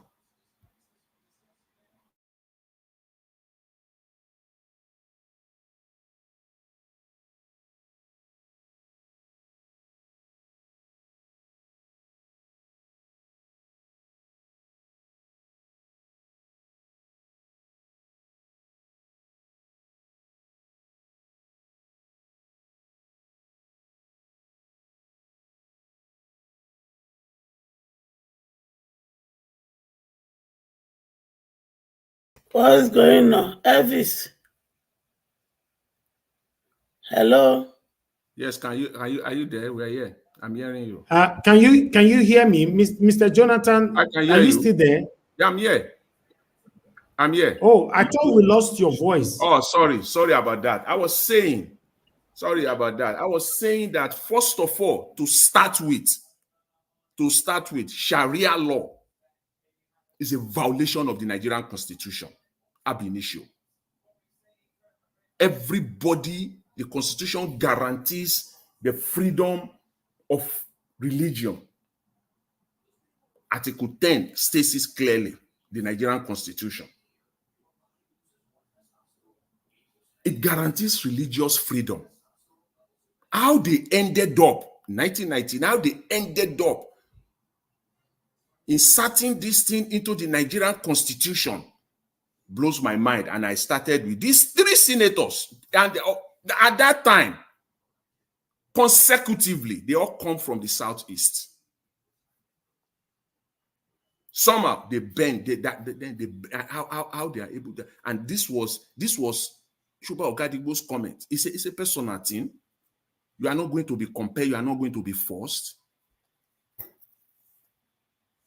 This thing they call religion, this thing they call diversity, it's not uniting us, it's dividing us further. And as the last caller said, I believe one of the 2 callers said, they will eventually pass this thing, and that will be the end of it all. Yes, that will be the end. Yes. Sorry to probably distort your train of thought, but just a quick. So now, after that bill has been passed, the personal thing, is it now allowed to be personal thing for Christians in that core area? No. It's the law now. It's not going to be allowed again. Thank you. It's not going to be allowed again.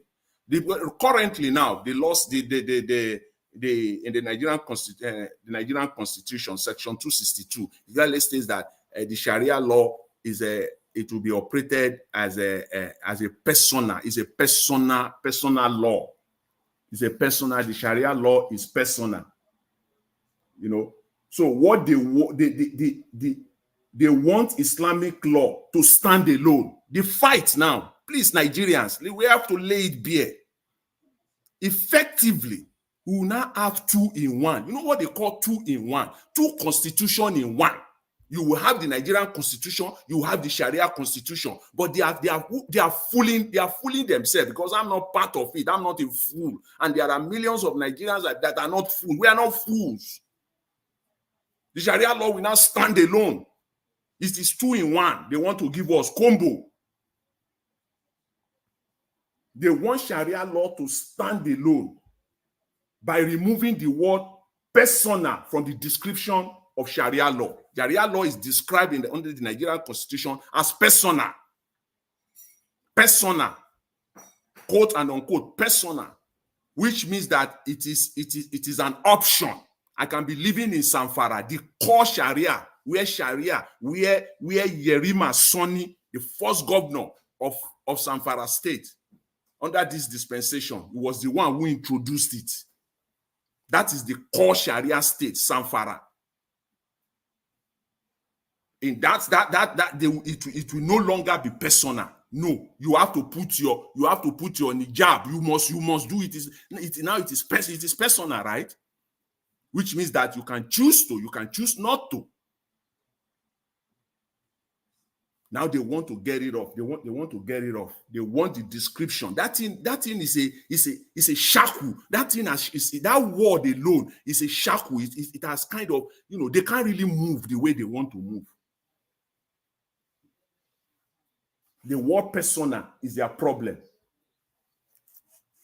And this is their argument. See, they are very tricky. They think they are smart.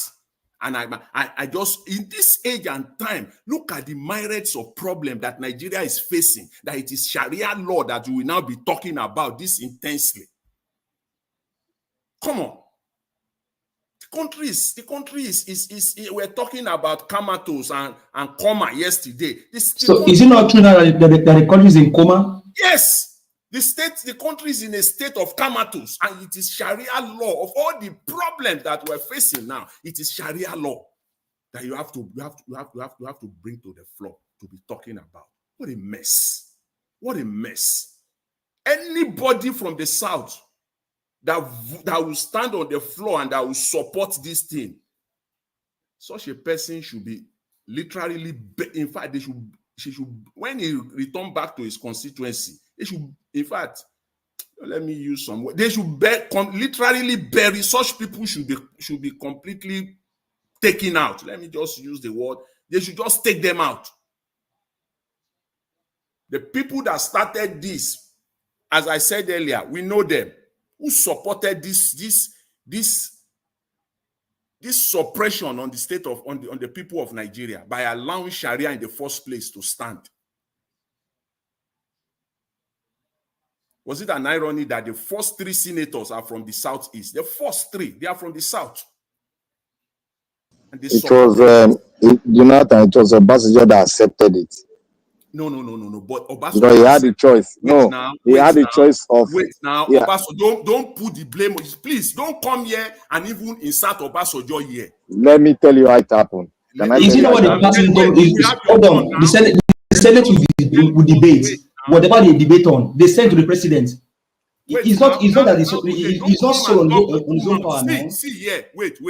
Don't come and talk with 2 mouths here, because today now you are no, it's not 2 mouths. You are right. I want to tell you the end point. Wait, it is you that will wait.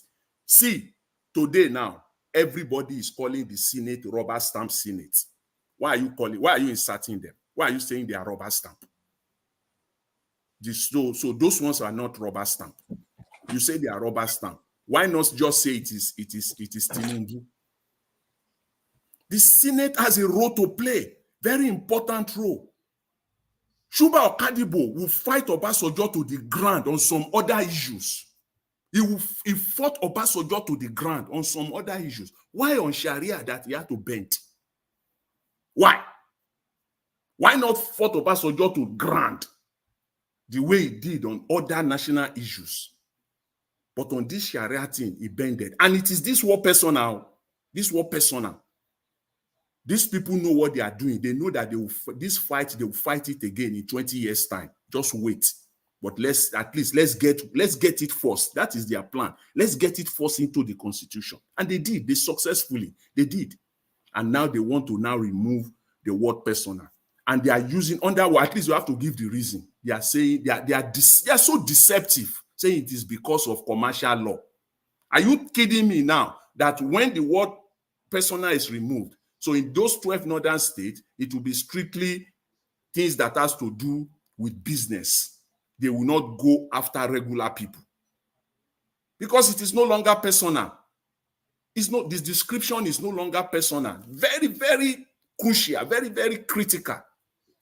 And before you say anything, they will say our diversity is our strength. There's nothing. Nigeria is a secular state. Is a strength. That's what we are hearing. All those mediocres from the north, those senators or house members from the north. Look at them. You can even see them. You can see that they can't. This is a showcase. You can see their brain. You can see that they are. In fact, when you say they are mediocres, yes, it fits them. These people don't. The only thing they know is that our secularism is an advantage. Nigeria is a secular state. But we're not. This is what is dividing us. In this age and time, it is Sharia you'll be talking about. When there is hunger all across the land, everything is the state is in a state of mess, and it is Sharia law you are talking about. They should bury it and forget it. And I hope the Nigerian media will stand up. They will not just come and be romancing this. This is something you should put on in the front. Mr. Jonathan, yes, I think Nigeria should get ready. The way Mr. Jonathan, is your 8 minutes not over yet? Yeah, Mama Ishu, you are not the anchor. When you are talking, you are only advising my 8 minutes. When the anchor asks me to stop, please, the anchor is 8 minutes not over yet. Wait now, Mama Ishu. You say it's the anchor, so I'm talking to the anchor. Listen now, with due respect to you. Please, hello. Please. Listen now, I'm the one that have the floor, Mama Ishu. Let me tell you something. I'm not listening to you, okay? I'm not listening to you. Well, it's okay. Good evening, everybody. I'm not listening to you. I'm not going to listen to you. Jonathan. I just came from the ERO, and I'm here to contribute. Then you will say that in a way and in a manner. But did you wait for me? You're an elderly woman. Don't come here and rubbish people. Okay. I don't understand. Okay. All right. Mama Esho. Fine. I understood that. Hello, Mr. Jonathan. Mr. Jonathan, yes. Thank you, sir. Mama Esho, I understand if you are busy or you are rushing somewhere, you understand how much everyone on this panel respects you, honor you, and always prioritize you. So in case of next time, Mr. Jonathan, I deliberately allow him to continue to talk, just the same way I allow you to talk sometimes, even though your minutes have elapsed. You'd have just seek permission from him rather than, But you heard me trying to ask for permission, and he was saying he won't let me to talk. Did you not hear him? Okay, Mama, it's okay, Mama, mommy. Mama, Mama, All of us be your pikin now. Let me just round up. Let me just round up. I beg, round up, Mr. Jonathan, so that Mama Esho can talk. Let me just leave it there. Let other panelists come in. I think I've exhausted the main. Okay. Thank you very much. I appreciate it. Thanks to everyone. Thank you, Mr. Jonathan. But before I come to Mama Esho, I already have somebody on the phone pending. Madam Origin is right here with us. Madam Origin, please talk to us. Good evening to you, ma'am. Hello, Mr. Nigeria. How are you? I'm fine, ma'am. Happy Saturday, sorry. Thank you. Happy Saturday. Thank you so much. Thank you for this candlelight. Thank you, Mommy Desper. Thank you, everyone. It is an honor to be in this platform where we try to reset our brains. I say that Nigerians have been conditioned to believe and embrace lies. The word conditioned is the highlight of it. And the conditioned is through reverse psychology, gaslighting, bullying. Nigerians like to bully, to push their way through, especially you see it across the board, including our politicians. Look at what we did to civilians the other day. And it's just what it is. Mr. Jonathan, I want to address you. Please take this in good faith. This is supposed to be a constructive criticism. You talked about the bill that came up yesterday. That I know everybody knows, it is clear that the word personal, once they remove it, and what caged that Shariah that is inside the Constitution is that whatever section 262, 262, and another one. I plead with everybody, be proud of who you are, be proud of, and if you are not proud of your tribe, it is a shame. Please be proud of where you came from. That is where you start. And let us embrace who we are. But I want to address, you said Chuba Okadipo, Pius, and Adolphus Wagbara. They were the first 3 Senate presidents from 1999. I think there were 2 more. Let me tell you what happened. Whenever a truth is half-truth, it becomes a lie. What happened was, during the time of Obasanjo, the northern, whatever they call themselves, were like, there were few. There were those that are still sitting on this thing they call Nigeria and doing all this mayhem. They were livid and they said they are going to create Sharia. And by the way, this Constitution 1999, everybody knows what it is. It has been a quagmire since. It's been everybody here, if you come here every day, you will have heard about it once or twice. Chuba Okadipo was Senate President from 1999 to 2000.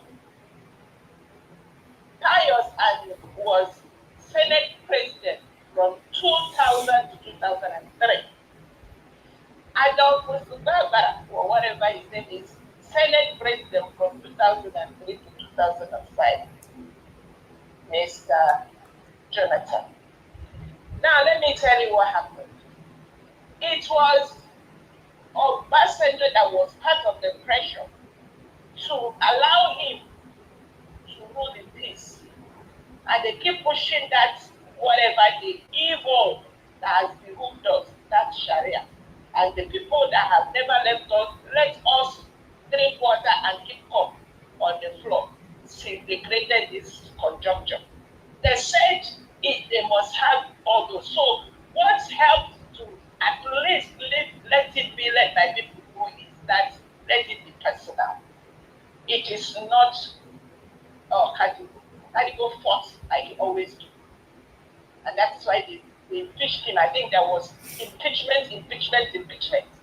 Because Igbo people, one thing I know with my people is that we love integrity, dignity, respect. We don't compromise. I rest it there. Thank you, ma'am. Thank you very much. Thank you very much. Thank you. Okay. I thank every one of you for your time.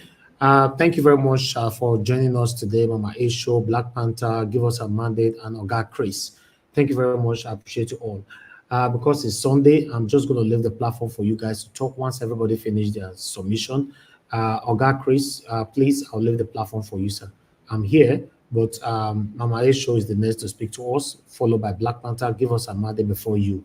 But in case anybody finished, please, I will appreciate what you do as usual. God bless you, sir. Mama A Show, if you are there, please, you have the floor. Thank you, Oga Chris. Thanks, sir. Domo, sir, thank you very much. Mama Echo, please continue. Domo, sir. Thank you. Greetings to everybody. Greeting, beloved Elvis. Greeting, our sweetheart Mama. That's Thank you, Mama. Greetings to all the panelists. And greetings to all the viewer and the commenter. I will not be as agile as you know me for, because I'm experiencing crucial pain on my right leg. I've gone to the ER I went to the ER 2:30 a.m. today, and there's nothing found. So I don't know what's going on, but if it is attacked so that I don't liberate my children, you people have just lost. Because pain or no pain, I have to war to win for my children. The political war and the economical war. And nothing will stop me.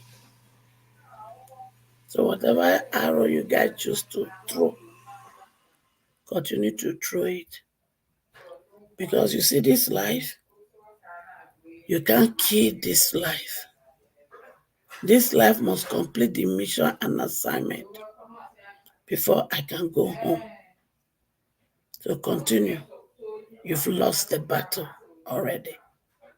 Because greater is he that is in me than he that is in the world. I belong to a senior occult group. I'm an occultic lady. And the capo of my occult group is God the Father, God the Son, and God the Holy Spirit. So before you kill me, you must kill God the Father, God the Son, and God the Holy Spirit. He's aware of anything, everything that happens to me, every moment, every second. So if you are trying to create fear on me, you see this speaking, if fear no one born by a woman, I only respect them according to the word of God. I only fear he that can kill my body. Where can I put it? And kill my soul. That's all. So you people that are coming for my body, are you the one that formed me in my mother's womb? So if you did not take part in forming me in my mother's womb, you cannot hear me and hear me well. You cannot kill this person. It is he that formed me in my mother's womb. that can kill me. Did you understand? All of you that are going to monitor me in those your evil mirror and evil basin, you will soon buy. When I get your time, I will table you for inside altar, and the owner of my life will take care of you, as he has promised me. All right, having said that, I am glad we are in an era where we can see what is happening in the House of Rep and in the House of Senate. Because if not for the internet, if not for the social media, these Fulanis, them, not all of them, the caucus that are in caucus, they will now do anything they like. But this is not the era for that. Because when we want to classify the North and even the Fulani, it is not all of them. Just as we have evil, wicked and monster politicians in the South, so we have that tiny group of these wicked and evil politicians in the North. They are not fighting for the common Northerner. No, they are only fighting for that chunk. Because they have told the normal general Northerner, the normal Fulani people, that education is haram, which is a bloody lie, which is politically motivated to put the average Northerner at the bottom so that they have no knowledge, they have no information, and they will continue to lie to them and only use them during politics. So that's your behavior in the North. Oh, ye little tiny caucus that are so evil and wicked in the North and want to make the whole Northerner, the average Northerner, to be impoverished, and all they can do is to become amajiris. And when they grow up, they don't know what to do. They end up in criminality. You people that are behind it, I am coming after all of you. Because my children in the North must be liberated. So this your lie, using the Quran, which is not the truth. You will pay dearly for it. Because you people think you own the whole world, you own Nigeria, and you have to control. Your end is at hand. Because you people are nothing but a monster. You people are nothing but evil. And I want to put it to you that when you do not change, you will not rest in peace. You will rest in pieces when you die. And I want to say to you, go to the mortuary and go and look at your end. Go to the burial ground and go and look at your end. Because it is obvious that naked all of us came into this world, naked we are going back. So all this your evil and greediness will not take you to nowhere. It is time for my children to be liberated and fulfill their original God-given destiny. And that is my mission, that is my assignment. All of you, both North and South, you will pay dearly for what you've turned Nigeria to. Yesterday, something happened. One of my sons wanted to register a good company that will help Nigerians in UK. He was denied. And what was the reason? The insecurity is part of the reason. The corruption is part of the reason. A smart, young, brilliant Northerner could not register his company because of this evil you guys are doing. And you expect me to let you people rest in peace? It's not going to happen except you repent and change. And let's repair that country for the younger generation. Because this your greediness is enough. You've eaten your own time and you are eating their time. How dare you? And to those in House of Rep, Mama Echo, please round up. if you allow this stupid and Shariah law to fly, then you guys must put the following in the constitution. What we, the Christian, need have to enter into the constitution. The Ogun people has to put their own into the constitution. The Ayelala people must put their own inside the constitution. The Mami Water and Igbe people must put their own inside the constitution. Everybody must put their own inside the constitution, including Amadioha, because these are all religions we practice in Nigeria. So if Sharia must enter this constitution moving forward, every religion in Nigeria must enter into the constitution. Because you people do not want us to remain a secular state, then let's put everything, every religion that is practiced in Nigeria must enter into the constitution. If it does not, House of Red, you will be in pepper soup. I promise you people. Thank you, and God bless you. Yeah, well, thank you, Mama Esho. Okay, go ahead, Mr. Chris. Thank you, sir. Thank you.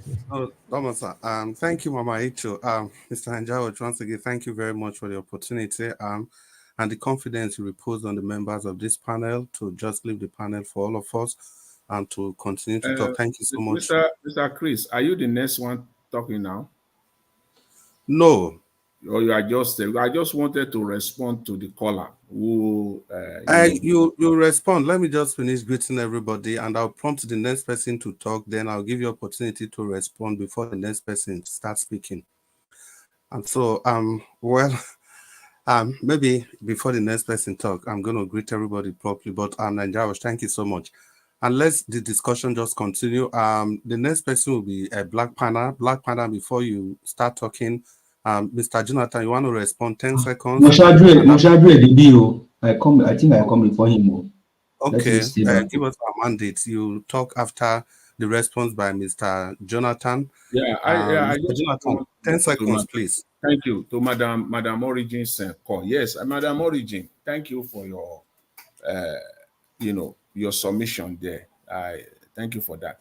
See, I'm aware that in 1999 till the first three senators or the first three Senate presidents, I'm aware that they are. I only refer to those ones that are in charge during the Sharia law discourse or during the Sharia law debate. I'm aware that Obasanjo was not sworn in on May 29, 1999, and then the next day or 4 days after, they started talking about Sharia. So I left alone that senator, that one there. I only refer to those ones that were there during the Sharia, discussion, a heated one between that 1999, late 1999, up till the first term, up to the end of Obasanjo's first term. Those are the three that I focused on. I just want to lay that out. Thank you.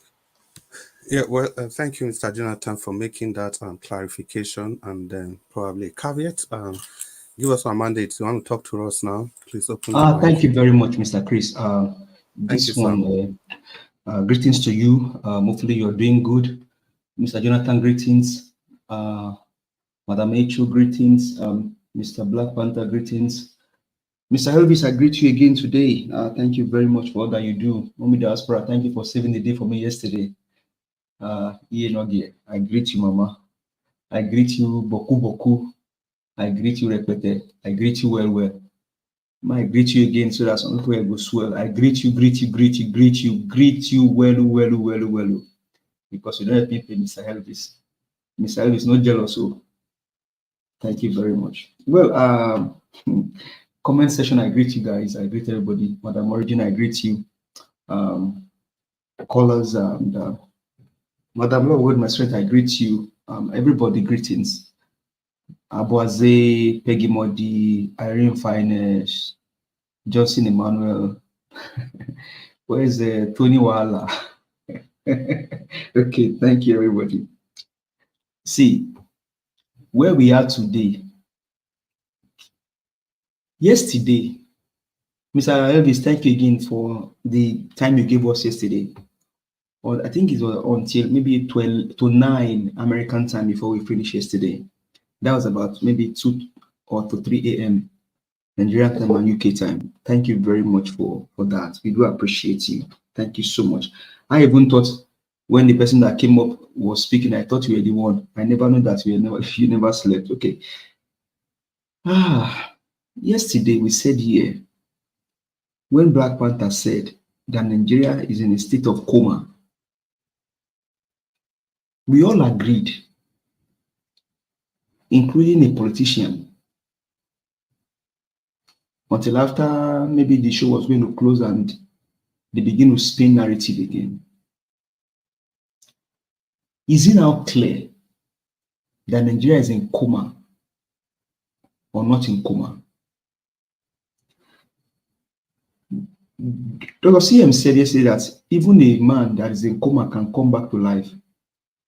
But there are things I didn't put that may make the man come back to life, which I want to say today. The man can come back to life either by divine intervention or if the right medical approach are taken, such a thing can come back to life. But when it gets to a state of coma, what you always want to depend on is divine intervention. Now, let's leave the divine intervention aside when it comes to the case of Nigeria. As okay, a man or a state can come back to normal from coma only and only if the right things are done. But in the state of Nigeria that is in coma now, as stated by Mr. Black Panther, are the right indices put in place that can make the country come back to normal? And I ask this question to every Nigerians.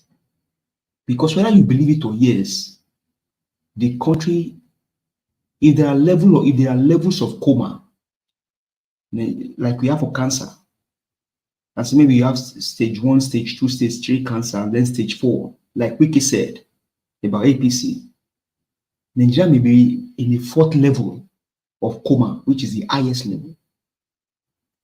Now the question is, are the right indices put in place to bring back the country to life? And so with all that happened in the house, because of that bill, should tell you that the country, the indices that will make the country come back to life are being put in the right direction. The country is in a state of coma, and for only God knows how long it's going to remain before it buy. But way to help the country buy quickly is what those guys are doing in the house. Only if Nigerians will arise and take the advantage of it.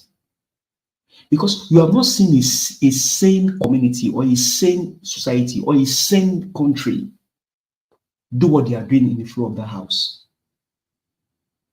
Now, why does it come to Nigeria that in this 21st century, here in the US, a senator wants to cast his vote about a bill, they either press a buzzer or they go in front of the secretary in the house and then they tell them, I am for yea, I am for nay. And as they are saying it, you are seeing it on the screen. 50 for yea, 60 for nay. Because they just line up and they go to that person and say, I am for nay. They call your name. Senator Jonathan representing Texas. Yea or nay. He goes there and tells them, oh, they will even call his name, Senator Jonathan Kingsley. Yay. Black Panther is next on the line. Senator Black Panther for Arizona. Nay. Mr. Chris, Senator Chris Foluafai, Senator Chris from Dublin. Nay. And as they are saying it, you are seeing it on the screen. No rowdy session. These guys, like I said yesterday, they are hallelujah boys. And so what they concocted is what they are doing in the floor of that house. Nigerians, get ready. Turkey may be small with the way these things are going.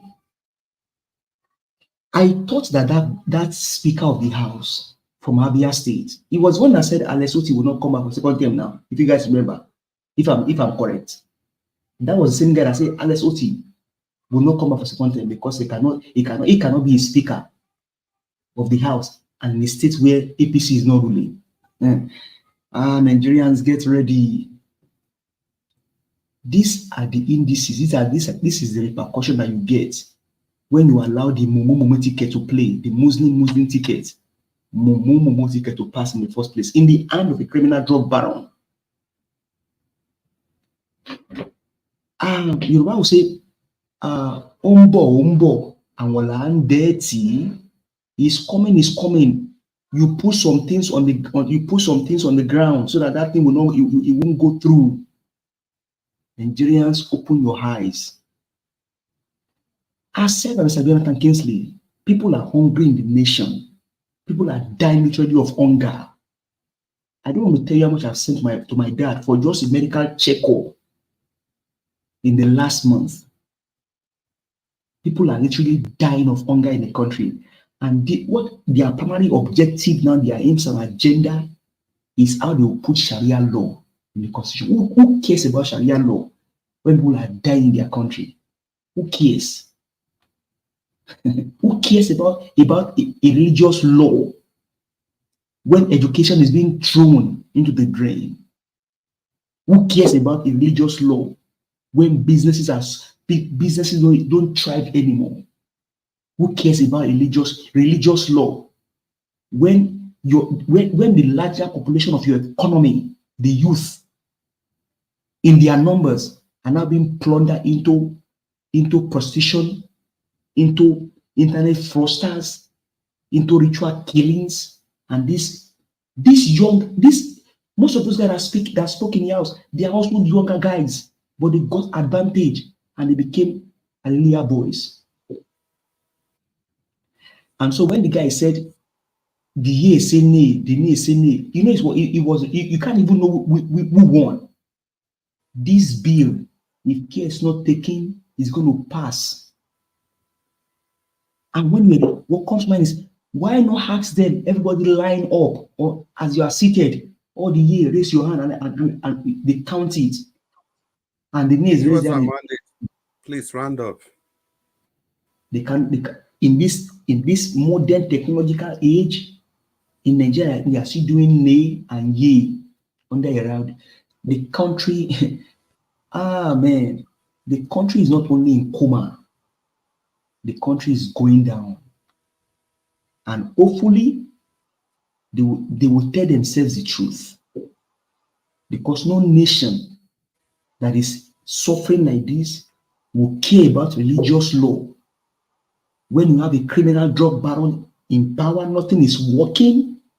Ministers are just being changed to get money for helping his ambition and agenda, and what they care about is religious law. Nigerians, you are in for something. Arise. These guys don't mean well for you. These guys are bent on destroying the country. Nigeria is a secular country for crying out loud. Imagine in this 21st century, all you care about. Mandate, please round up. Man, so in my humble submission, Nigerians, everything is in your hand. And we take your country back and direct it from the state of coma to being alive is in your hand. I yield my mic. Thank you. Yeah, thank you very much. It's a fine place to yield your mic. very grateful for your submission. It was quite thought-provoking, deep, and quiet, sensitive. It captures all the essence of what the discussion of today is all about. Thank you so much for submission. So we'll just drive slowly to the next that'll be the bus stop of Mr. Black Panther. Black Panther, if you are there, you want to talk to us? Yes, my brother. You can hear me? Black, yeah, you have the floor. 8 minutes. Thank you. Oh, thank you very much. Thank you for yesterday. Thank you for a well, you know, we all spoke our heart, and we all need to continue to do our research. Let us all make our emotion to affect our reasoning or delivering of our what we are supposed to deliver today. Let us drive our side. Tribalism, nepotism, let us put into the pocket and zip the pocket up. Let us look at individual as a human being, and we are in a place and in a state we are in a state where there is chaos, and we've all spoken well yesterday. I want us to adopt that and keep it somewhere, because if we don't adopt it, we'll start singing an indirect tone of tribalism and nepotism. That is what we exercise when we talk on some certain issues. You know me, I give it as it is. I don't like all this technocrat or whatever to hide it inside one word. I don't like it, except with some words that are banned from the internet. I won't go there. But hiding the Nigerian space into one cocoon of word to make it palatable or well, thought about to eat, I don't do that. I give it raw so that people out there will understand. Before I go further, I would like to thank Nigeria World. Thank you for giving us this platform. Yesterday it was excellent. Yesterday there was delivery. Yesterday we just started to deliver the ball into the eyes of the cabal. I want to thank you. I want to thank Mommy in Diaspora for keeping us awake yesterday all throughout. You were with us. Thank you very much, Mom. You are simply a beautiful, shining diamond that the world will always experience, because you shine on earth and give light to others. It's a serious shining. Thank you very much, Mommy. I love you. To all the speakers, God bless all of you. All of you out there, God bless everyone. I want to say here by starting to tell you all that Nigerian politicians will never change. And Nigeria is in the state of coma. Whether you like it, whether you love it, whether you don't love it, we are in the state of coma. Even the person that was with us yesterday, the person of Okusam that was following us to the end, he later realized, I recollect, that's how politician does that. I don't hit wall. Go back again. He started going against what we have agreed upon. And he started defining the state of coma. Go and listen to yesterday's tip. I beseech everybody to go and listen to it. You will get into your system the state of Nigeria, so that when we analyze it, you will understand it from that concept. Now, to today's video, I would like to start from the back, from Aisha and Fela Son Kuti. You see, this is where I support Fela Kuti. Kuti.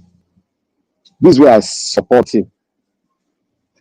You see, the religion we are having came about because of the insurgents of the colonial people. We didn't have it before. The Arabs were keeping their own, while the black race were keeping our tradition. But when it came, the black race, we take our women as our queen and we respect them. They have a role that they play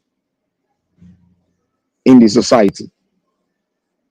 And we didn't just all of a sudden go and borrow somebody's culture or tradition and start pondering it on the women. They came, they saw the freedom, they saw the position the women were positioned in our constituent assembly, in our own kingdom. They saw it. And they now came. Even when you come to the US, there was if you look at it very well too, just suppose what Sean was saying, even right in the US, women were being oppressed. They were not allowed to exercise their own rights. They were deprived, they were curtailed. Government was dictating how the pace will go for them. But in Africa, women already has a constitutional role that they play in every kingdom in Africa. They were respected because they were taken as they say every man's wealth shows in his wife. That adage came from Africa.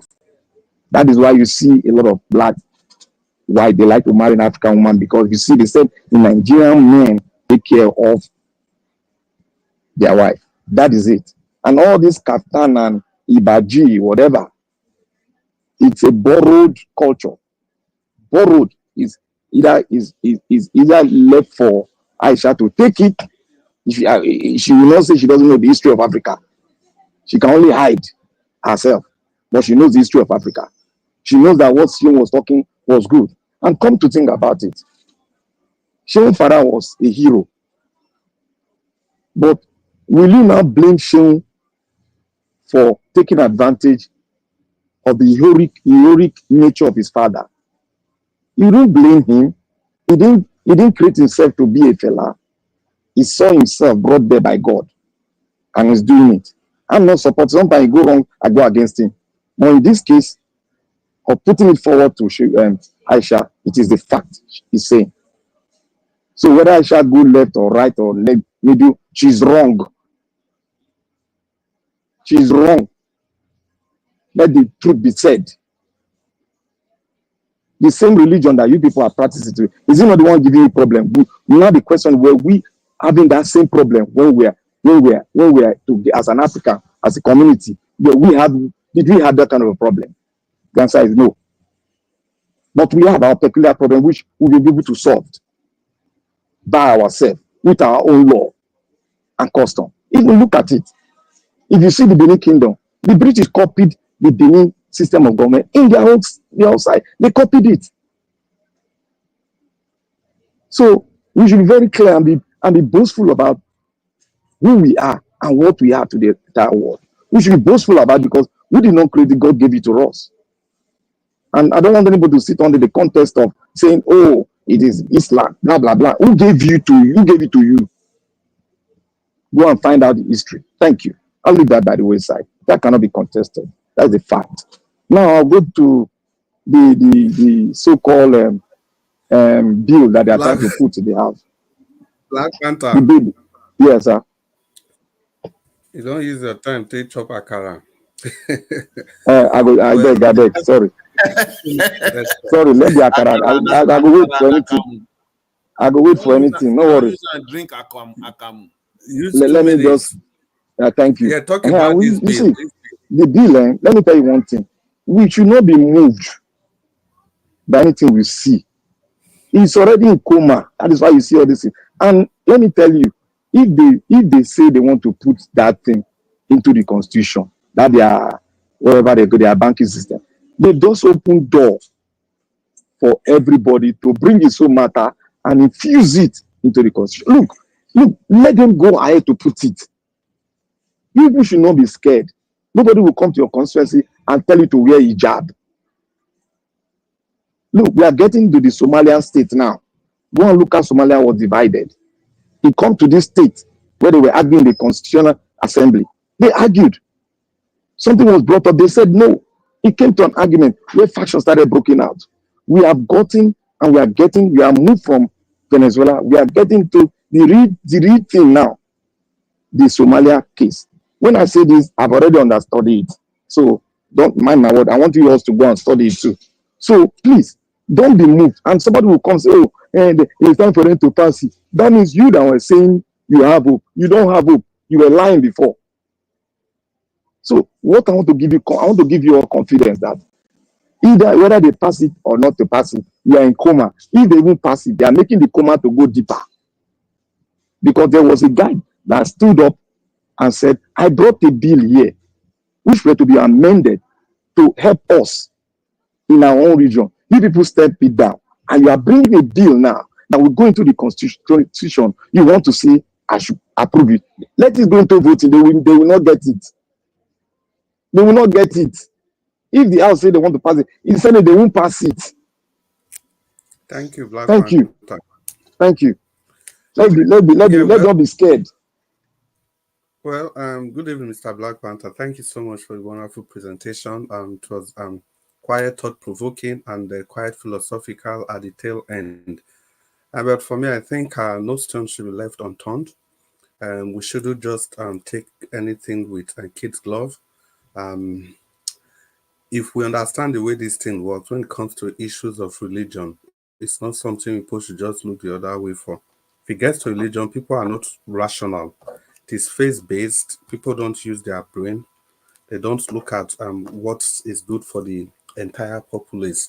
They just want to do the will of God. God in quotes. So, Black Panther, for me, I believe it's not something where everybody will take serious. So, well, before that, the people in the comment section, everybody, let me greet you properly. Good evening once again. It's the Saturday edition of the Nigeria Watch Live broadcast. If you look at your time, for anywhere you are in the world, it is 9 minutes to the hour mark. And in Nigeria, that will be like 9 minutes to 9 o'clock, to 10 o'clock, sorry. We are broadcasting live from all over the world, but for me, I'm speaking from Dublin, Republic of Ireland. Oga Nigeria will say me I greet all of you now. He said me I start from Mofire. Ghana Nigeria was Chloe Salute give you God's child. Yeah, I got that. God's grace. Oriyomi Abdul, James Mark, Michael Okata, Rosie Ehioji, Arinze Chukuma, Madam Patricia Inofe, Madam Peggy Modi, Osa Agbonze, Osemige Omede, Vitus Ekwebelem, Bomosa Morigi Peter, Onye Nwantimi Ndibe, Stella Afini, former patients Winnie Igbinoba, Uwabo Felix, Kingsley Ogiriaki, Dutola John, and the last but never the least is Mike Akiombari. Ogana Njaro send me a great tuna, send me a wish you a happy weekend, and we thank all of you now for finding time to be part of this broadcast today. It's not easy to be here every day, but you guys, because of the love you have for your nation, you're always here. And today is an opportunity to demonstrate that love for your nation. Nigeria is not a religious state. It doesn't belong to any religion. So on this issue, any person that's not able to speak with his full mouth, any person that still tries to play any kind of political correctness, and you just remember that whatever you are doing today, it's the nation you are creating for your generations and yet unborn. So it's the time to speak the truth. It's time to speak out. It is the time not to be emotionally driven. It is the time to say the way it is. My people for comment section, now I still talk to abeg. If you ever use the like button and the share button, abeg make una use them. Abeg make una use them. As Oga Naija was saying, me agree to una, so now make me say me I add this one journal by myself. Make una use the like and the share button and the dollar sign, because now only the way we want to show say yes, as this matter important reach, so all of us make we put our mouth, drag the matter, drag and to the extent where we go get to the root. And the good thing for social media time now, as we dey broadcast, as we dey share this thing, it go dey go all over Nigeria. If you really don't want to make this thing pass, this is the way. One way you can do that is to share this broadcast to as many people as you can, so that those people will share, those ones will share. And there's a stage it will get to, YouTube will start suggesting the video to people on your contact list, to people on your contact list, to people on your contact list, to the fourth and fifth people on your contact list, like that. It becomes a chain reaction, so that it will spread around the nation. As we are doing our own from this side, every other YouTube channel that also means well for the nation, they will also be doing their own. Before you know, it will go, that typical word viral becomes viral. When something goes viral, it becomes uncontrollable.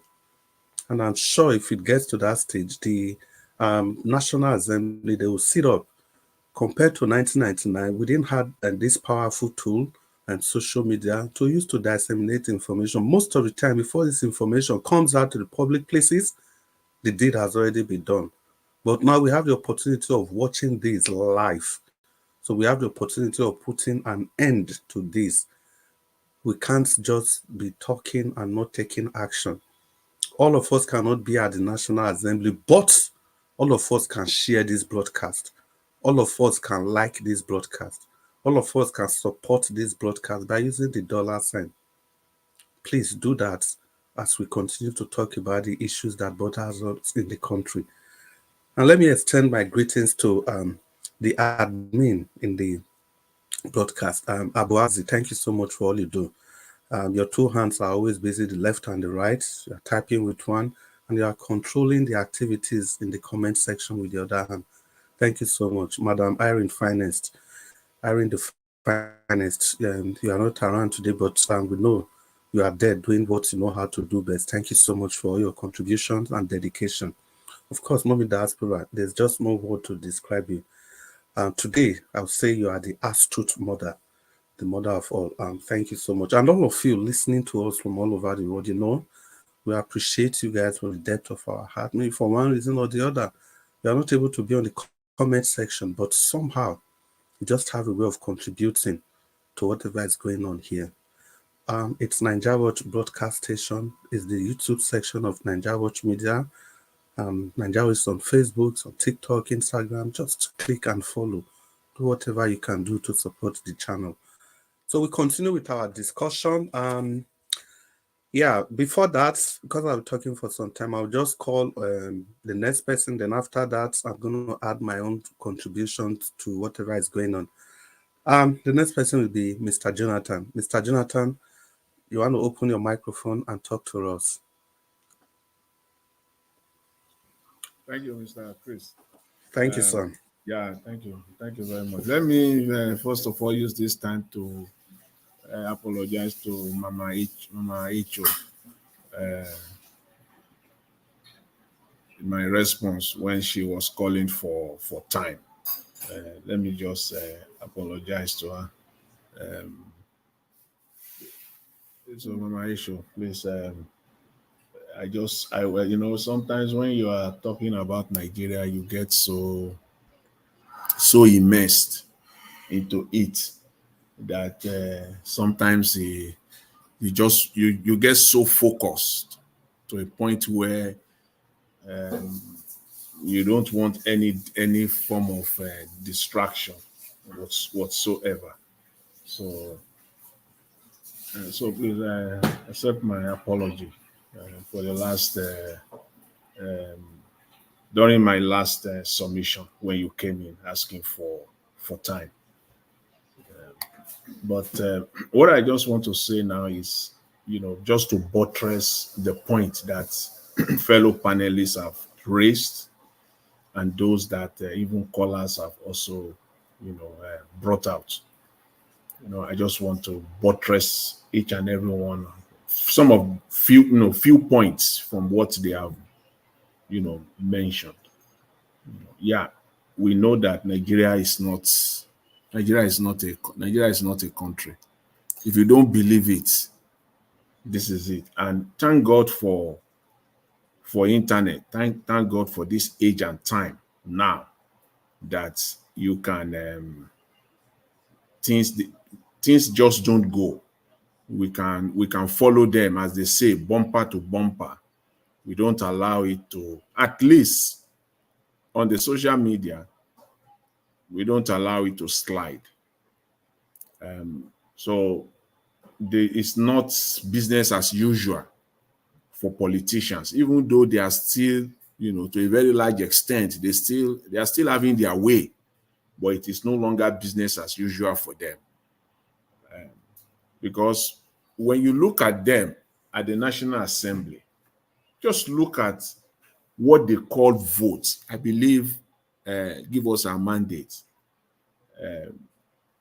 mentioned that today, as I've always say on this platform.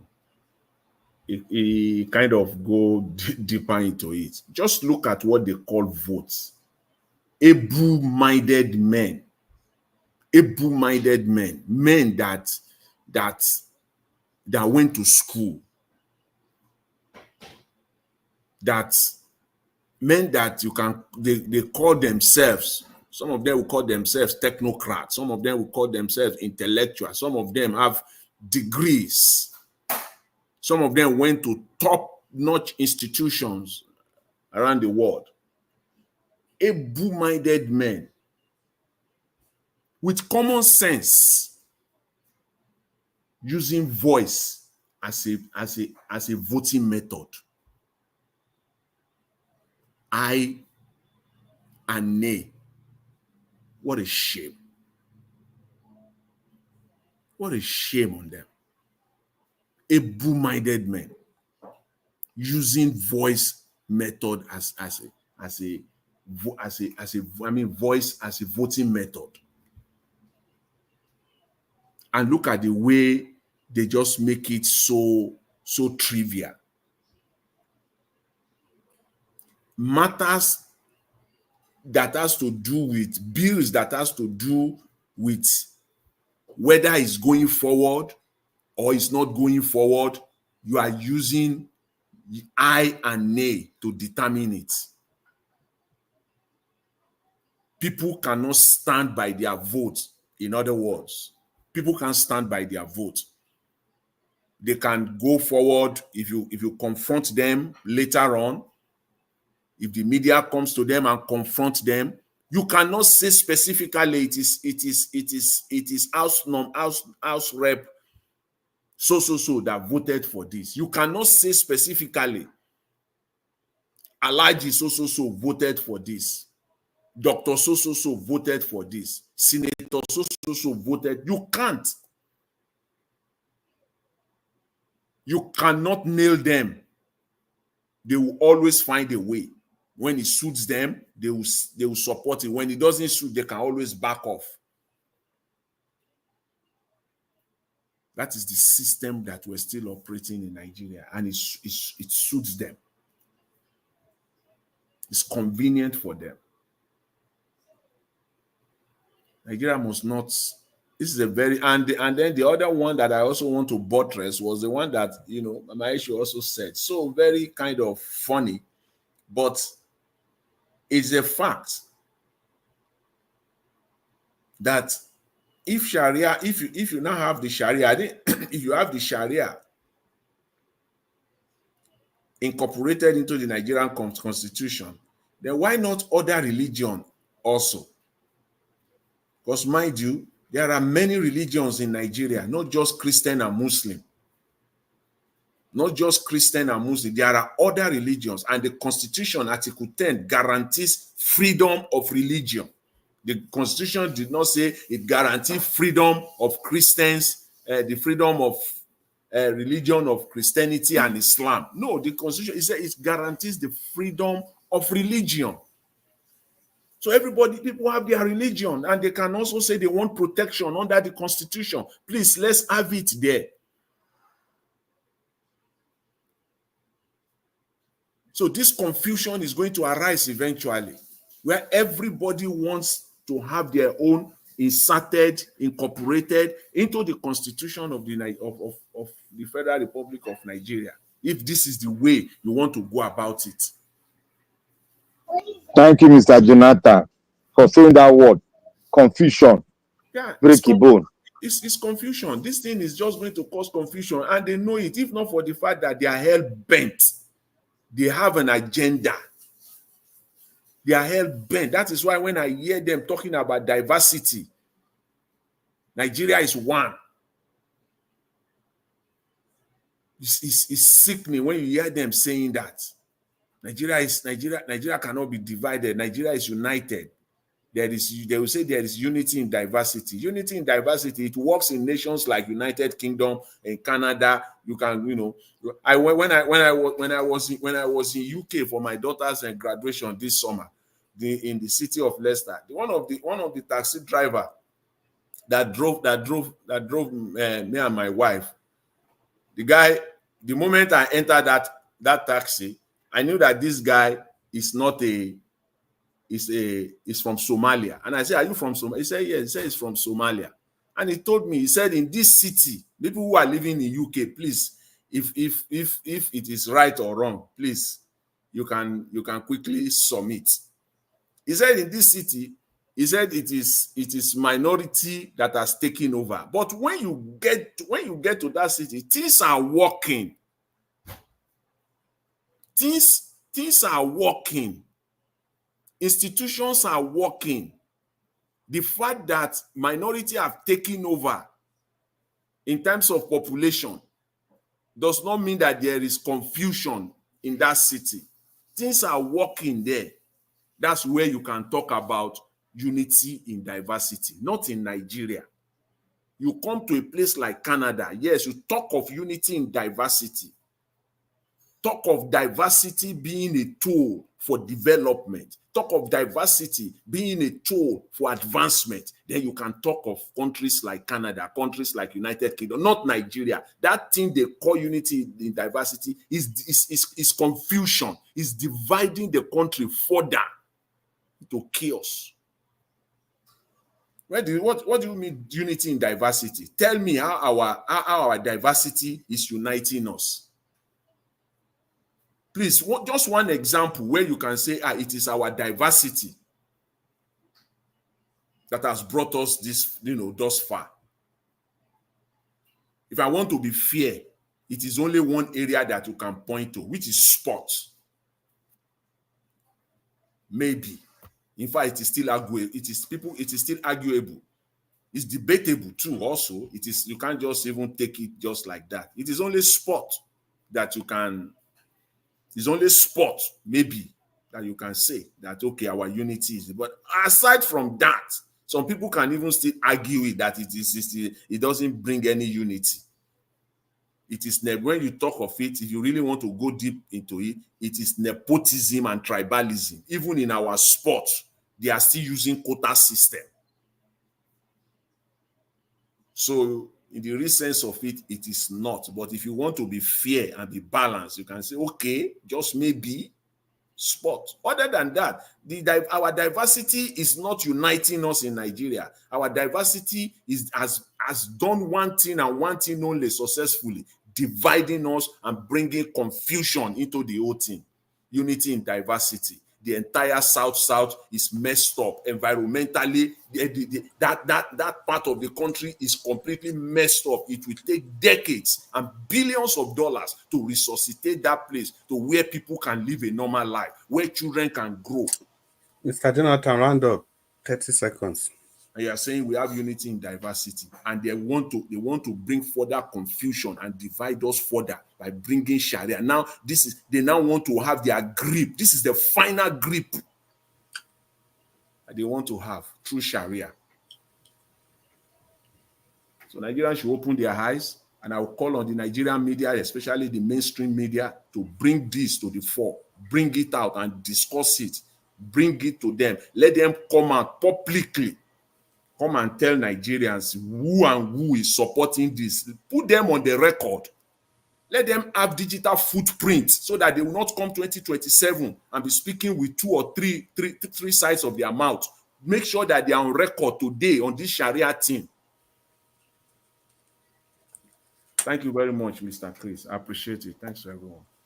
Yeah, thank you so much, Mr. Jonathan. Thank you for that perspective, and yeah, really appreciate your time here, and you are most invaluable to this broadcast every day. Thank you so much for your perspectives.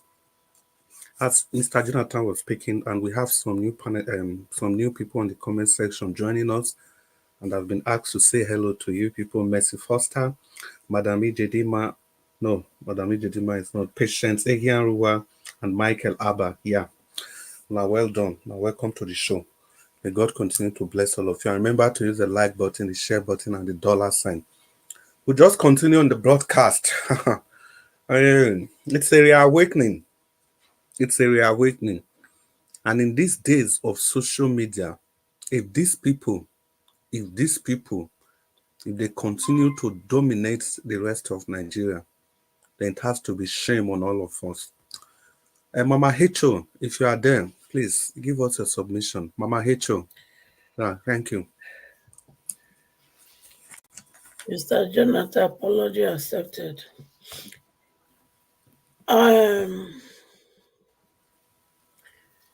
To the people, to the few people, Fulani Kaba, few. Let us not generalize it as if all the Fulani are part of this evil thing. It is few.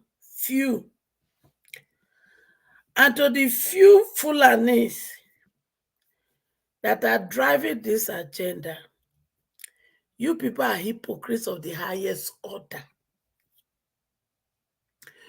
You say they shouldn't drink beer. They shouldn't drink alcohol. And yet, you people drink beer, you drink alcohol in your carcass. Not only that, we in the South that sell alcohol, beer, we pay tax. And part of those tax, the money from those tax is added to the money the federal government gives to you people every month that you spend and waste on your luxury life instead of using it for the state. So why is it that you people don't say, no, please, before you share the money that comes from selling alcohol, remove it so that we are not part of it? That shows your hypocrisy. And if you people don't change, you will pay for it. You will. And to Nigerians, my children, my grandfather make mistake. They didn't act. My papa too, and other papas, they didn't act. Even in my generation, few of us are the ones still speaking. And I want all my children to join hands with those of us that are speaking to say no. And if they insist in putting it, all the religion in Nigeria must be put into that constitution. Senior boyfriend. If anything about Shariah enter into that constitution and they bring it for you to sign, ensure you return it if you did not see other religion in Nigeria in the constitution. Because if you help them to sign only Sharia into law, you will hear from me and my children. Read my lips. You understand? Because that time the pepper will go put for the soup when they cook in form of joker card. We will make that demand. And it will be funny. I'm telling you the bitter truth. It won't be funny. And when I go, they run kitty kata kitty ko as soon as they eat the soup. Because the pepper will be so much that as soon as even they put out some mouth, that they begin to poof on her body. That's how it go be. You see the nonsense when I do for my grandfather's side, when he not talk, and the nonsense you did in my father's side didn't talk, in this my own. I will not just talk, I will make a demand. And that demand, it must be honor.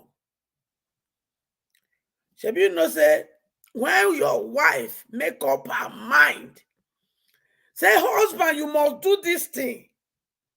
If you like, run come out for house and sneak in the night, she go pretend say she dey sleep, she go still wake up. What about the thing when I ask you?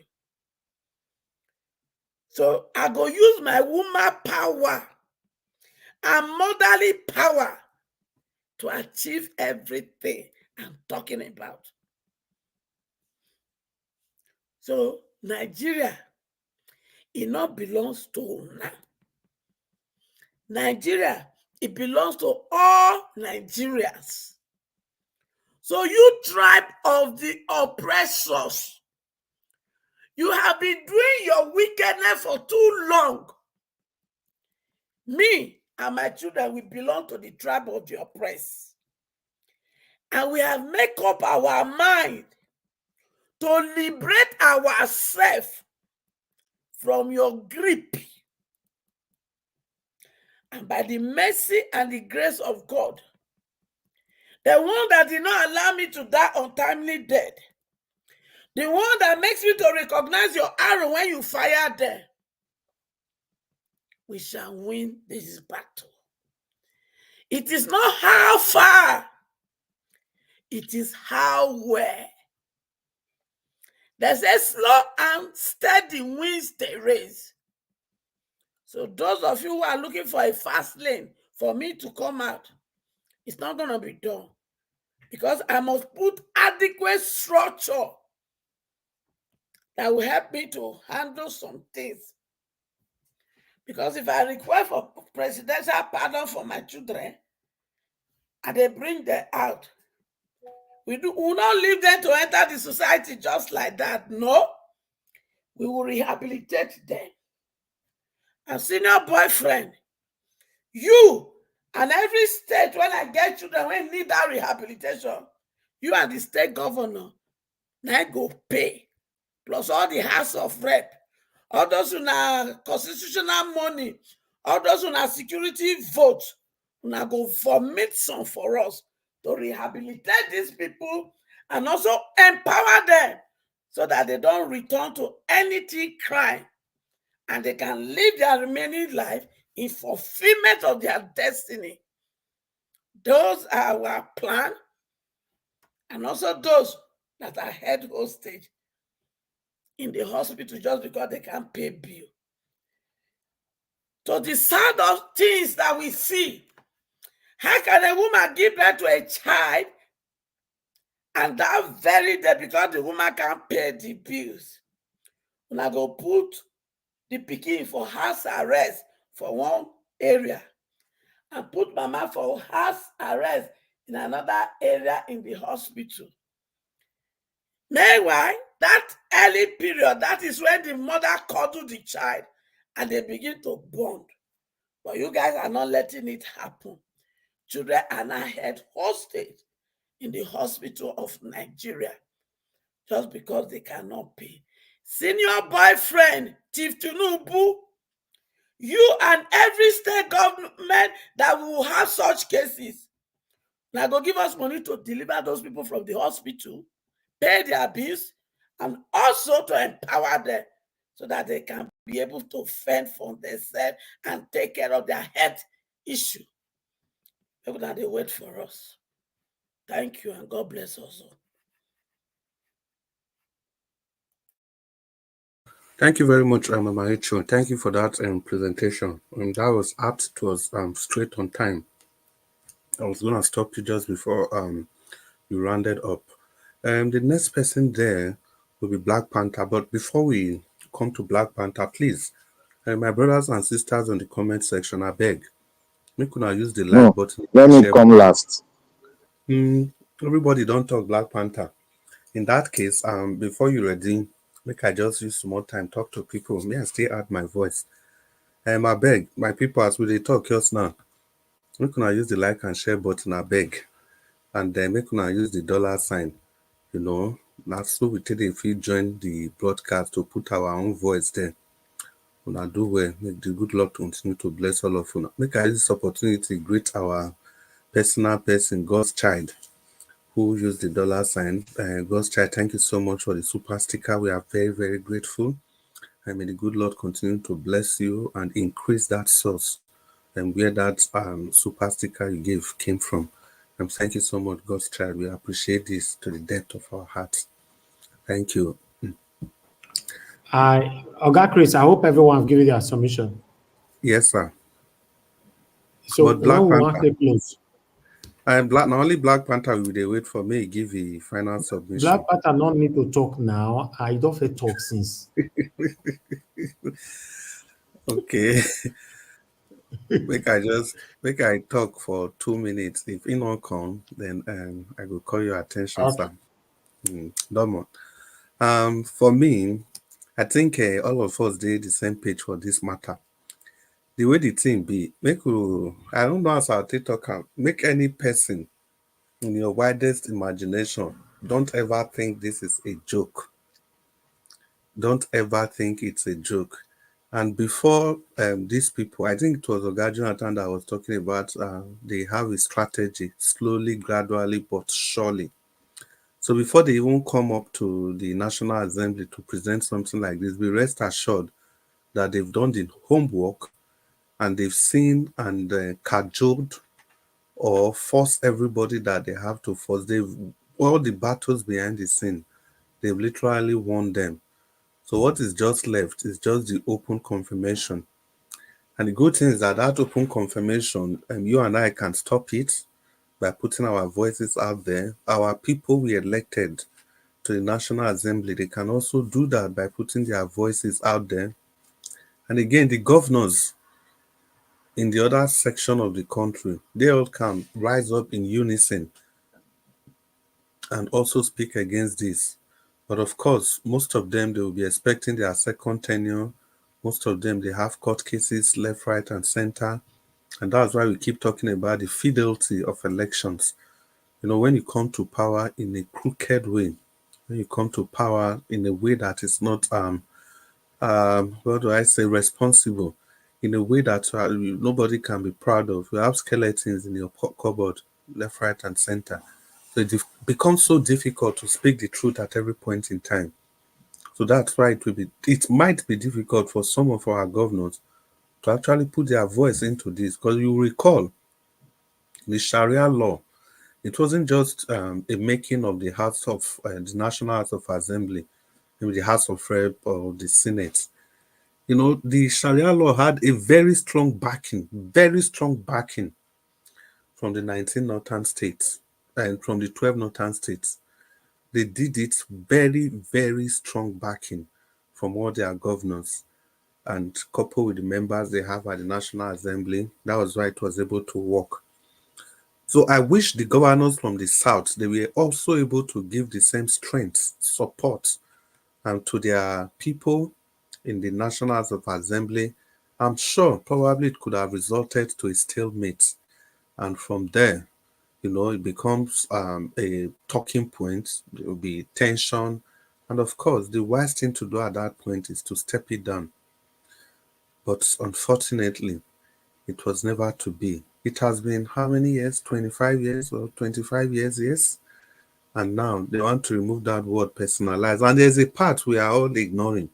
The part that the member in the House of Assembly, make we dey talk am now. The members there, nobody has a copy. Nobody get copy of the full amendment. The only thing wey we know be say they want to remove the word person, that personal, they want to remove, not only that one. So that is the part nobody is talking about now. They don't get copy. And one of the reasons why that guy from Ebonyi, why he say make them step down the bill, be say, make them even get time to take circulate the copy round. Make them get time to take circulate the copy round. But those people there promoting the bill, then say it no matter. To the extent another person stand up, talk, say, the bill when he raise, the reason why they step that bill down be say people don't get the copy, he never share the copy round members of the house. That was why it was stepped down. Another person stand up, raise that motion, but they not listen to that one. But Mr. Chris, yes. This is not second reading. No. So how did that bill skate through first reading? Okay, Oga Jonathan, make I ask, I don't say they're passionate about this. Make me ask you now. That was first reading. In first reading, okay, let's assume it's just coming. Okay, Mr. Jonathan, how this bill now, how has it gone into the second reading? If it can skate through without the people even seeing a copy, the full extent of the bill, there's no copy in circulation. The devil is in the details. That's what see. Now you talk and say these people, they are very detailed and meticulous. Before they carry this bill come out of assembly, we for sad, we think say now then they do the fight. No, they have done it. They don't fine-tune all the fight. They just want una opinion. As in maybe like say una put una mouth for the matter. That is all they are looking for. Like what we do every 4 years. Anytime you go and vote, you are legalizing the process. So what they are only trying to do now is to give life to the bill. Not be say that they bring and come, maybe they can't debate whether it go pass or not. No, for their mind, for they don't already pass them. They have already passed it. Now just make una come give a legal backing. Now then they do so. So this one not be time to argue, say you want to convince them or back and forth. No.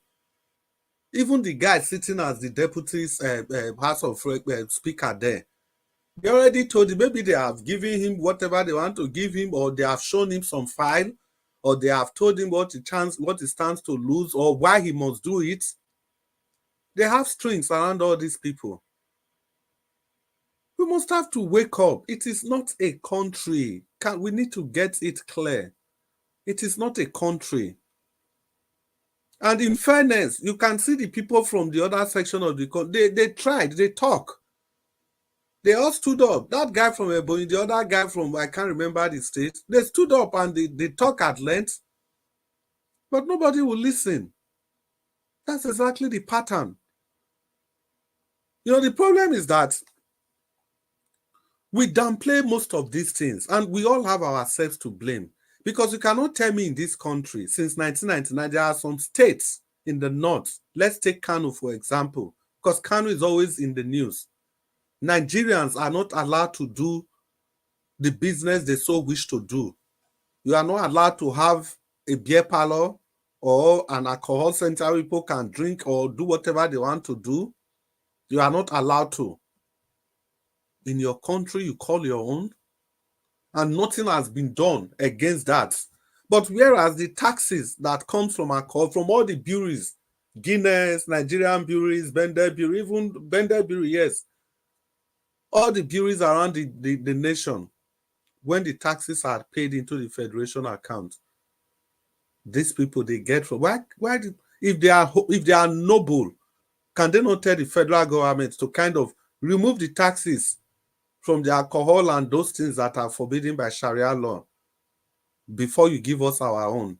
No, they will accept, and yet they are destroying businesses of Nigerians. And we were not angry enough by that. Of course, as usual, he never consigned us. He never consigned me. So I no go talk.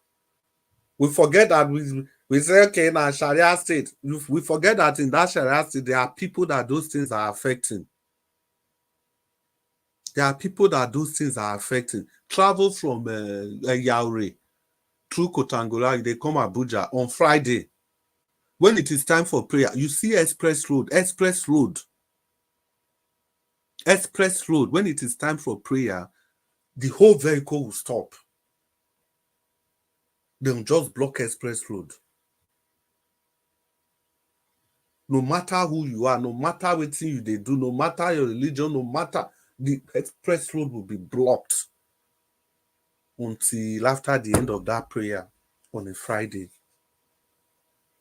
I'm not against any of those things, but while we are exercising our religious right, we must also pay attention to the people. To the people that are not part of your religion. We must pay attention to the fact that this religion, they are not supposed to supersede the constitutional right of any person for that matter. But what have we done? People, I just laugh. We say if they put them, they will bring other religion. Now, so why be say any occasion where they want to do for Nigeria?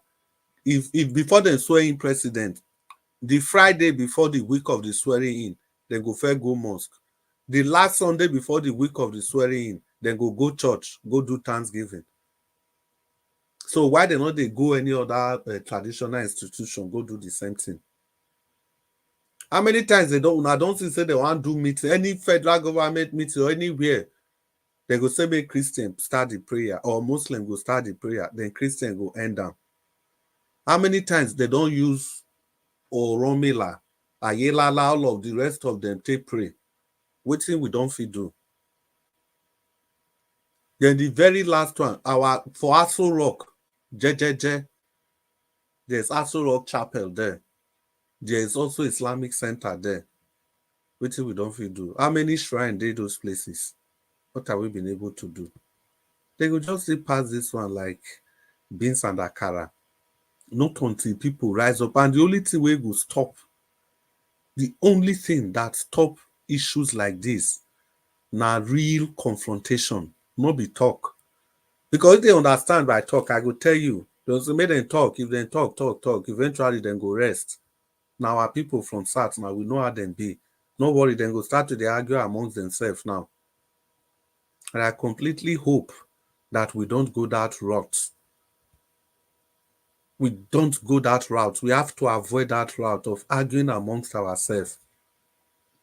We must understand it is just only one mission, to stop this satanic bill, nothing more. Well, give us our mandate. You are just joining, so I have to stop my monologue. Give us a mandate. You are just joining in. Black Panther, are you ready to talk to us? If you are not ready, so that give us a mandate, can continue and tell us what his mandate is talking about. And give us a mandate. Good evening. Can you hear me, sir? Loud. We can hear you clear, but not too loud. Oh, okay. How about this? A lot better. Thank you so much. Give us our mandate. It's good to have you. So please talk to us. Well, thank you, Mr. Chris. I mean, all well and said today.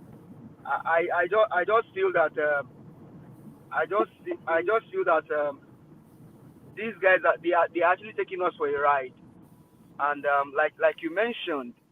But what we must also not forget is the fact that these guys may be playing on the issue of numbers and say, oh, they have the numbers, and because they have the numbers, they can do anything they want to do and things like that. Now, despite everything that was said in that house, and people are saying, let's put this motion, put it aside. This is not what we critically need at this point in time. You see what the speaker did? So I think, and on the issue of, so these guys, you can collect the money of the money that comes from the south or the southeast or the southwest. You have Nigeria. Give us a mandate. Yes. Please, I need to make a little correction. You see, the people that are even clamoring for the bill to be put aside, they even have a genuine reason. Yes, that the document, a copy of the bill, should be circulated for everybody to have a copy and see, but yet they refuse to. They refuse to. They have a so legitimate reason. Yeah, what it means essentially, people, what it mean to say the copy, people who not send to a representative, they not get the copy of this bill whether they debate through. They never even read them. They never see them. They know what Oga Jonathan say, I take pass the first reading. Exactly. For place where people get sense, where people go to school. Give us a mandate, please. But that's a very critical question we should be asking. How did the bill?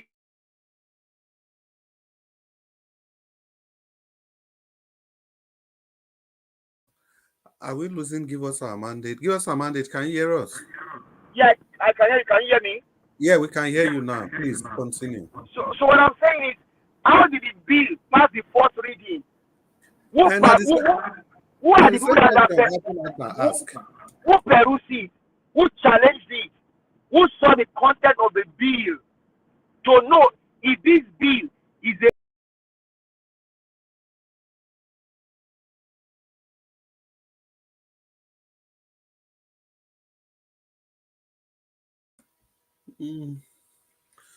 I think give us some. Yeah, he's having connection problem. Wow. Black Panther, you did there. Black Panther is not there. Well, at this junction, Mr. Jonathan, can you give the final conclusion And just talk Yes, to us for 2 minutes. I'll just, nothing much to say again. As give us a man, they all say, all well said, and I'll just kind of quickly continue from where I think he stopped, what he was trying to say, which was the comment that I raised when you are giving your submission earlier, that under normal setting, even if it is the moment you introduce a bill to the floor, that bill must have been made available to members. Exactly. They will have seen whether it is first reading, whatever you want to call it, whether you are introducing the bill. How will I debate on something that I have not read? Exactly. How will I even stand up and even make a sentence? I mean, a sentence on a document that I have not seen nor read. How? So when was that? And how did that bill pass first reading? That's why we're saying that this idea of voice voting should be discarded, because when they discard this voice voting, it's going to expose them. It will really, you see, voice voting is one of the evil in the Nigerian system, the Nigerian so-called democratic system. This voice, as tiny as it appears, or as irrelevant as we may see it, because that's what they want Nigeria to believe, that it's just a normal legislative process. Mr. John, in which country do you even see voice voting? And give us a mandate. 1 minute. Give us a mandate. Are you there? Yes, I'm here. Jonathan, please hold your thoughts. After give us a mandate, you just round up. And give us a mandate, please continue. You have 2 more minutes. Well, thank you. I mean, just on this issue of passing the first reading, who saw the bill? Were Nigerians even aware about the bill? Did they see? Honestly, things like this should even be in the public place where Nigerians can go and download the bill, peruse it, and then challenge their representative and say, "Oga, as they go to house, so this bill they want present. So if you vote yay, no come back out. So because everybody in your country will see the bill, they will go through it and challenge their representative and say, if you vote yay, better you don't go. But because of the voice voting, you don't even know who say yay and say nay. You don't know who say nay and say yay. It's just a rowdy thing. You cannot even hold it. Maybe Senator Abaribe or Senator Chris voted yay, and all of a sudden when he said nay again, he said nay. You can't even hold anybody. You can't hold them. What a country is this, honestly? Nigeria, honestly, is in a state of coma. And to get out of that state of coma, you must do every indices must be there to show that the country is ready to be out of coma. Other than that, it will continue to remain in the state of coma. Well, I eat my mic. Thank you very much, sir. Yeah, thank you so much. Mr. Jonathan, you want to round up in 1 minute? Yeah, let me quickly. I see one of the other issues that was raised was that this thing, why bring it to the national level? Why even bring this Shariah thing to the Senate? You already have 12 northern states that are Sharia states. Is that not enough? Go to their state assembly now if you want to do it. So their intention, their goal is now see finished. Finished. Want to capture the whole Nigeria. So that's the whole Nigeria. That's it. That they just want to capture the entire Jonathan, you see that statement where you make, you see I say you attract Nigeria watch come. If you want to attract me, the big question is this: if it is for Sharia people, why bring it to the National Assembly? I don't understand though. I don't understand these people. Well, thank you. Let me leave it there so that Black Panther can do the final. Yeah, Black Panther, we wait for you. We don't lock doors since. Okay, Black Panther, just round up and give us your thoughts. Black Panther. Black Panther don't sleep. Don't forget time. Yeah, well, take it on me now. Black Panther. Waiting they talk. Black man, I talk to You know they go anywhere. Once That your ass, I'll sit it down where it be. And you sit that your bum down on that seat. Black Panther. See, Naija watch. You don't reach time to go back to your base now. Leave Nigeria and go back to your base. Your wahala too much. Leave Nigeria and go back to your base. Can you go decide that one? Not you go decide that one now. Leave Now we go decide that. Project. Leave your project. They will do it for you. Go back to your base and go and meet my boys. I mean my boys missing you. Your base is UK. Where be my base? Your base is UK. Go and stay there and organize all those people. Make them most start the fight from that side so that we'll tell the world what did happen. That's what we need now. All this one with the talk, no go work. Black Panther. Yeah. See. I beg me, I quick Nah, greet my sister. No. Before you greet, I beg. Now only one person. Now only share. Okay. Madam Stella Ima Semedo. I miss you before, but now I catch your name. Thank you for joining us and good evening. It's nice to have you on the broadcast, Madam Stella Ima Semedo. Welcome. Black Panther, yeah. You see, this thing where they do. See, our last spot where we did so, the last spot where we did so, the last thing so we will do today where we did so for this country where we did so. Now the people where they think say they say they get Nigeria, they go use their hand there, carry knife, come cut and they cut cake. You go. Now then go down. You see the process of trying to force. I don't want to believe so. I don't want to believe so. No. You know how the time go believe. You have to build up to it. Me, I don't build up to that level. I don't build myself up to that level because I don't. You have to go and look at nations that got where they broke. Go look at the thing happen. Not be just one day. It went for more than 30, 40, 50 years. They finally broke up. It is because of one dominance after the other.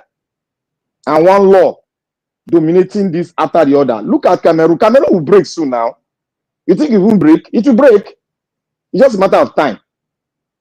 Now, you see, what they are trying to do is like this. They are trying to silence the people so that they can steal your wealth. That is what they are doing. They are trying to paint it to the world that this nation, because Fulani does not have a home. They don't have a home. Go and check history. They don't have home. So when the Nigerian people accepted them because of the amalgamation, they now think that they can take this Nigeria as their own in their pocket. Remember, somebody said the oil in Nigeria Delta it belongs to the northern people. Remember, I said it. So they because of the historical and what their leaders have told them, that is what they are working on. But they don't know, they've not phantom that level of people's intelligence and what the world is saying. We might be gentle, but the next generation might not be gentle. Look at what happened in the Civil War. I won't call it a civil war. In the mayhem perpetrated by one general, Gowon. The new generation now, they are taking it very serious. They don't play with it. Likewise, the generation after the generation, they might go a step further if this generation does not get it. That is how it works. Every generation comes with its own load and capacity to change the trajectory of its own time and days. We need to all wake up to that thing. Look, Nigeria has gone past where we'll be inside and talk. I still believe in the process of we galvanizing the facts and figures and how I have to throw it to the world every second, every minute of the day. People need to go to different house press and speak it out. Because when they speak it out, the people will be under pressure at home. That who is speaking this? Why is he going to CNN? Why is he going to CBS? Why is he going to this place? We need finances to do this too. I know. That is what we need to do. We need to change our modus operandus to get something tangible back, which is we call our home. If we keep talking, Cameroonian, because the Southern Cameroon have been talking they started the talk well over many years now. If you see the kind of mayhem that is happening, it's just like what is happening in the north, that is happening in Southern Cameroon. That is what is happening there. But what did the government do? The government cut off internet. They cut it off. So the world cannot see it. So what they need to do, what they are doing is that they are picturing it, gathering the momentum, and they are moving on now because they no longer want to deal on it at home stage. They are going outside now. Remember what happened when they drove the Cameroon president not to assemble in one of the European states? Or is it America or European state? I've forgotten. But I watched the video. So that is what we need to start doing. Look, they might do their shenanigans. They can't get the nation into their pocket. That one, me, I can beat my chest to it. They can't get it to their pocket. The country Nigeria is too big, except if you have not traveled before in Nigeria. We have gone from Lagos to Maiduguri. The thing is massive. That is why they are using Boko Haram to safeguard the mineral resources they are stealing. Do you know that Boko Haram are the one that's safeguarding it, and they are paying Boko Haram back with tax that they get from the people? That is what they are doing now. And that is why I told you guys that if you look at the war, at what is WAR that is happening within Israel and Hezbollah, go and check the character of Hezbollah and look at what they discover under the building of where the United Nations stays now presently. They discovered that they have a bank filled, that under the bank was gold and $500 million. Gold and $500 million that they are disseminating to propagate, to capture Lebanon as a whole. That is why they refuse Lebanon from having a president yet. And they are monopolizing the prime minister. They don't have a say. So the character is what you are having now. They don't have a home. No matter how they try, the indigenous will have their way. They can only try, but we'll have our way. We should wake up. We should send signal to everybody to wake up. That is why I tell everybody to go and watch what we discussed yesterday. And I will tell Mama Esho, please, I beg you, we need Shore to come into the house so that we can start. Let them forget about this presidential crap. We should start doing things to mount pressure the way we used to do it and discard this whole thing. That is what we need to do. We need to mount international pressure so that we can stop all this talking, and we know what we are going to. I want to say to everybody, please, I beg you all, go and watch the tape yesterday. A strong solution was phantom, and we need to stand on that trajectory so that we can move ahead. Thank you very much, Nigeria. God bless you. Mama in diaspora, you're simply a diamond that shines all over the world. May God bless you. And Mommy and Mama Ichu, like I said yesterday, you are in divine health.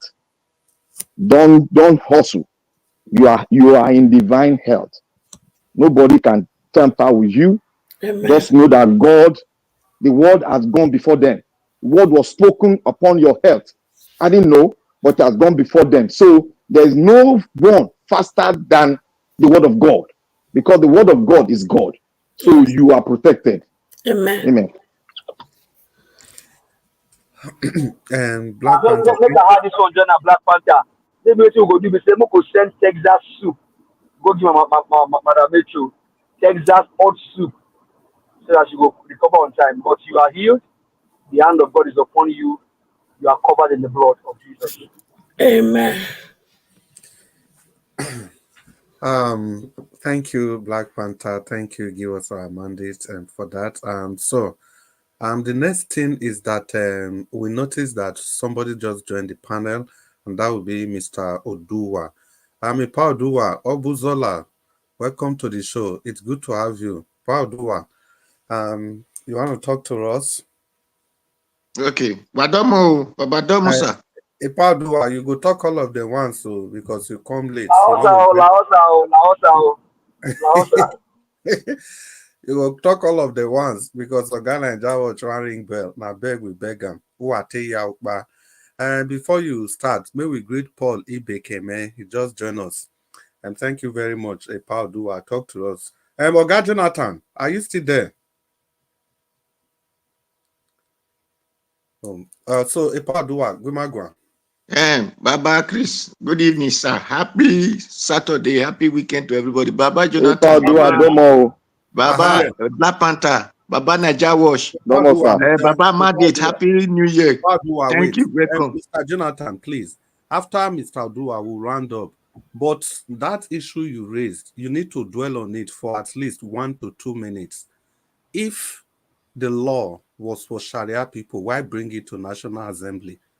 You can't leave that hanging. It's powerful. It's powerful. Thank everybody. Thank everybody. Thank you, all the listeners, commenters, and viewers. Happy Saturday to everybody. Yes, well, with this talk I met, and I'm very happy to hear that our people are discussing about religion. And one thing I say about the certain Nigerians, because too educated might be illiteracy, because that is why when certain Nigerians say we are the wise one, we are educated, we are this, I laugh over myself because I see their education as illiteracy. Now, Usman Dafodio said that they will take the religion, the Quran, they will soak it in the sea. You know, let me tell you, people, Muslim agenda, they doesn't finish it one time. That is the reason they gave birth to many children, because when you are small, you cannot conquer people. So you need to be much to conquer people. And that is why they tell you that Nigeria law, that everyone have free movement, and have free of stay of everything. No, there is no law that you say go and be committing nuisance in another direction. It is only Nigeria, the certain people who quote those kind of law against themselves. Because instead of them to say, no, this is the right thing to do, but we will decide to abandon those things and be doing wrong things, by calling it right because we believe we can talk English, we can read English and write English, and call the wise people mumu. Now, when they go to any country, they will tell themselves, we are too small to overcome these people. They will give birth to many children, and they will put in those children, they will still tell them that you people are too small to overcome these people. That is the reason they give birth like flies or those Now, when they not get birth, they not know that they are much, they cannot carry out their mission. And when they see that they have conquered in that first mission, they will still start giving birth again, be telling their children the reason that they are there. They don't just stop. Those children will still keep on telling their children. They will be telling them that until you people conquer, this thing will not stop. And that is why Black Panther said the next generation will still start it. Even that next generation could not. Another generation, they will make sure that they carry that Quran to the sea. Just like the way Usman Dafodio promised them. So it is left for the main Nigeria who claim they are wise in their ignorance, who claim they are so educated, because they can speak another language, to stand now and say enough is enough. And even that one, they said the time of Okadibu, that they put, is it not Okadibu, the first, the time of Obasanjo, the Senate president that time, that even put that law of Sharia law into this thing, has to be cancelled.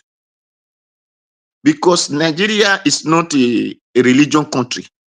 They said it's a secular state. Everybody says secular state. So if they should put any religion law, so they should put all the religion laws and still put law of those who are not religious, so that we know that everybody is got to his own law, not your own law cover, then supersede me.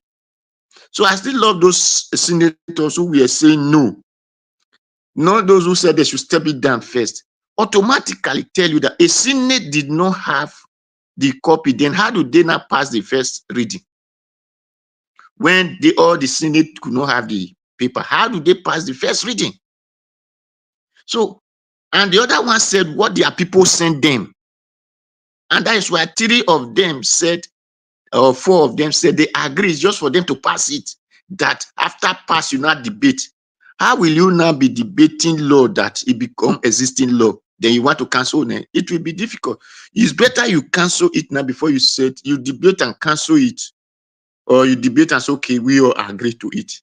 As we, the Satan, who have different religion, so they should let us now put the law of pig over them, put the law of alcohol over them, put the law of chook me, I chook, hook up and hook down over them. So they should agree to it. Because then why those who worship our Africa religion, we still come out and bring their own so that we put it upon them, so that we will know that the country law is full of religion laws. Or they should look for a law that suits everybody. So no one should think that Muslims sleep over whatever the agenda they think they have. Now, we are talking of Boko Haram. That day in the state, they said they banned this thing, what do they call it? A vigilante. Now, these people have started again in Ugomoson, Abo Road. I just heard now that they have Lego many of about 6 to 8 people of Ugomoson. If vigilante were there, all these Fulani will not try that. So all these things, my people, because we did not have love, we have love of money over ourselves. We did not unite over what pains our hearts. That is why those who unite, who are very educated in their unity, we oppress those who thought they are educated out of ignorance. We have the resources. Whatever they want to do is to take over control. They said they hold the whole land, not only Nigeria, the whole land. Wherever Muslims enter, they believe that they hold the whole land. So it is less for you now to say, no, you never hold this land. And this is the reason I am shouting since that if I were to be the Senate, I will have raised this emotion since Benue and Kogi don't supposed to be count as not. I'll be saying it, I'm started saying it, and keep on saying it. Benue and Kogi don't supposed to be added to not and don't supposed to be count as not. But our people claim to be educated. No one put ear to listen. Because this is the reason that we tell you they have the number. They never have the number. Even if we check the last state of Yoruba side, what do they call them? Kwara. Kwara. A lorry don't supposed to be count as not. So our people are sleeping, but they claim education. They claim so educated. They have went to Oxford. They went to Zizad. Where is the education? Where is the education in them? So any agitation we can take now, we should continue it to agitate and make sure the street block before these people do it between themselves. Because how they pass the first one, nobody know. Before you know, they will pass the second one. So it is our right now to be on the street to tell them enough is enough. If the country want to go apart, let it go apart. Thank you, Mr. Najawo. Thank everybody. Thank you very much, Mr. Dua, for your wonderful submission. Mr. Jonathan, 1 minute, 1 to 2 minutes, so that we can round up. Mr. Jonathan, are you ready? Yes. Yes, Mr. Jonathan, Yes. if it's a local law for Sharia people, then why bring it to the National Assembly? Yeah, I think that summarizes everything. I don't know where you pulled that from. It's so profound. Please. The reason why you know that word, but in that thing, eventually if Nigerians, the public have access to that bill and you are able to read it, you will not see anything commercial law there. They are only citing it as example. It's not going to be there. I know that for sure. They are using it as example. It's going to be applicable to Sharia law all over in its entirety. The reason why they are bringing it to the national level is to ensure that you can no longer, if you are in these 12 northern states, you are bound. It will no longer be Nigerian constitution. You see, in those 12 states, when they apply Sharia law, you can counter them. The Nigerian constitution supersedes the Sharia law.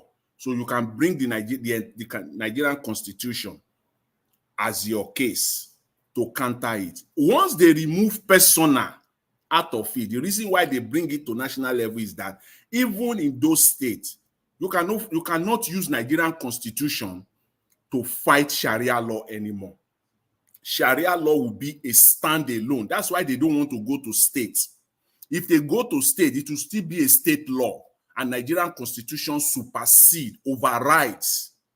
It's the Nigerian constitution that supersedes and overrides. That is the reason why they are taking it to, they are bringing it to the national level. So, as I said earlier, I said Nigerian constitution will now be a combo, 2 in 1. Nigerian constitution, Sharia constitution. It will no longer be Sharia law, Sharia constitution. That's the idea behind it. Well, thank you very much. I just wanted you to make that point for the public to know. So we have come to the end of another wonderful broadcast. It's a weekend, so we need to close shop now, and we hope to see all of you tomorrow, but not before I say thank you very much, Abuazi and Mommy Diaspora. Thank you so much for all you do. We really appreciate you from the depth of our heart. May the good Lord continue to bless and protect you. Thank you, Mommy. And Mr. Nanjawaj, please. All right, Oga Chris, thank you, sir. You know, say if I not quick hold on like this, as soon as I go drag and Black Panther will come here now. Come they talk left, talk right. I say this is how they ring bell 20 times. No, today na Saturday now. You know, na 3 o'clock we finish this morning. Mr. Jonathan. You say with me? Yeah. Oga, I beg, hold on, I beg. Oga, give us time, I beg. Give us time. Mr. Jonathan. Oga, you want my follow Black Panther? Say me go back for it. Me go back to where you come from. Don't let me go that out. You know, say now 3 o'clock we finish this morning. You know. 3. Okay. You know the time I sleep. No worry, go sleep. Go sleep. 5 a.m. 5 a.m. And if you don't beg me now, you go sleep. So go sleep. Go sleep. Yeah. So mostly tomorrow na another day now. You know, thank you very much, my people. Oga Chris, thank you very much for all you are doing. If you are not aware what you are doing, that's a big relief for me and to everyone here on this platform. You know, a lot of people are happy to have a late discussion. You keep that burning. I want to say I'm grateful. Thank you very much, my wonderful panelists here. Thank you, Oga, Mr. Jonathan. You are frequent, always here with me. I appreciate you, sir. Thank you very much, Mama H.O. Mama H.O., I wish you a quick recovery, and I pray God Almighty protect and guide you. God Almighty heal you in the mighty name of Lord Jesus Christ. We need you so much. Your body have no space for any kind of sickness. Your voice is powerful, you know, in this social media space, whether anybody like it or not. Your voice is going far. A lot of prominent elites in Nigeria are listening to you every day. So I pray God Almighty protect you and heal you in Jesus' name. Thank you, man. Thank you very much, my brother, Mr. Oduwa, for coming in to put. When are you hosting my son? Oma Elesowore is very busy right now, but no, not Showore. Wise man. Oh, all right. Okay, we wrote to him, but we have not got a reply yet. Okay, I'll reach out to him because he's currently doing a rally. So I'll reach out to him so that you can schedule it for him. Okay, all right. Just do the schedule any between Monday to Friday. As long as I have 2 days interval, just come up with the appointment. That's fine. Okay, I will. I send you his picture, right? Yes. Okay. Yes. I will schedule with him. Once you've managed to submit the appointment, you re-forward the picture to me again for thumbnail. Okay, so thank you. You said Monday to Friday, right? Yes, anytime Monday. No, anytime Monday. I should give you 2 days. Interval, yeah. For example, you want to book appointment with him now, you can maybe you want to submit appointment today, put it on Tuesday. If you want to do it on Tuesday, put it on Friday. Thursday. Friday, yes, one of those ones, yes. All right, I will do that and let you know. Thank you, man. Thank God you, I bless you, man. appreciate. Yes. I So, still Dua, thank needed you. to talk to you about something which I don't want to discuss online, but Okay. it's the availability. Okay, man. Okay, I'll call you. Okay, thank you. Thank you, man. Thank you very All much. Thank you, Mr. Odua. I appreciate you, sir. I appreciate every one of you, my wonderful people. Thank you so much. Yeah, I got a super chat. This super chat now, I want to buy fuel, I want to pass road. So, it's coming from Stella Imasevedo. Thank you very much, man. I'm very, very grateful for this. May God bless you. May your pocket never run dry. I really do appreciate this. Thank you. Thank you. All right. No, can anybody on the panel help me ask this man what he can look for now? Where I want press bell make we round up. Wait, no, Black Panther. What be your problem? We don't close. What are you now looking for now on this panel? Anyway, Black Panther, answer now. Before we use rope tie, you carry come out. No, your mind now. No mind. I want ring bell for your head. So thank you, my people. Everyone that called in today. Thank you very much, Madam Origin. Thank you very much, Madam Love. God is my strength. I appreciate you. Madam Debbie, thanks for calling in as well. And those of you that supported me, God's child, thank you once again. And Madam Stella Imasemedo, I'm very, very grateful for this. I appreciate you all. And my people, right down the comment section, Mother of Omobe Diaspora, thank you very much, Mommy, for being there. I will always appreciate you and I will always love you. Thank you, Michael Abba. Thank you, Peggy Modi. Thank you, God's child once again. Thank you, Abdul Malik. Oriyomi Abdul, thank you very much, my people. Thank you, Madam Origin. Thank you very much, Jidima. Paul, Mr. Paul, thank you. We see you for comment section and many others. And God will bless you now. Thank you, my people. More by pretend say somebody called me, we not hear. Some of your press Bemo end this show now because this boy cannot come here. Yeah, to be honest, this boy they disturb me. To be honest, wait till you want. Okay, waiting. Make I tell you. Did you watch yesterday's video? Which video? We talk what we talk with Uncle Sam. And not all of us there. Where you the born? No, you know, laugh. No, I didn't hear throughout now. No, my own is the Black Panther initial submission, that's the very first submission, was very, very powerful. Black Panther, you did so well. He did well that time, but later now he can't bully everybody here. I don't bully him, Mr. CND. He join me. Don't they let him talk. If he talks more, you jump. If he talks more, no. See, now you what? Look, I always watch somebody, especially if you're a politician. I'll let them talk. I'll go watch their video very well to see if that politician are a real politician. So Uncle Sam is a real politician, and I can't discover that he was talking under fear. I knew he was talking under fear. That's why I attacked him so that I can spit it out. That was why you see that he recapitulated and said, "Oh. I know say Nigeria don't collapse." So no, he recapitulated and started dodging from what we have been saying. No wahala. He's joining us tomorrow. We'll continue. That late broadcast, I think, is very, very important. Could give a proper time expression here. So, yeah, I believe a lot of people actually wait for that late broadcast. So, yeah, if we can be doing that 2-3 times a week, that's not a problem. We can do talk and sleep. Again, one day when I finish for here, and around to 8 in the morning, I can't take off broadcast. To 8 in the morning. Not be that day where I call you say you don't sleep. Exactly. Everybody does now, sleep. That day I know now. Exactly. I want to go gym. And then I know say broker never end. I say, shy. And the broker was still there. So yes, thank you very much, my people. God will bless you now. I really do appreciate you all. We all are learning from each other on this platform. It's a platform where everyone passes different varieties of submissions here. And we're learning from each other. Like I've said before, nothing different between you and I. The only thing different here say, yes, I get the platform. But don't mean say I know what I get word from man past you.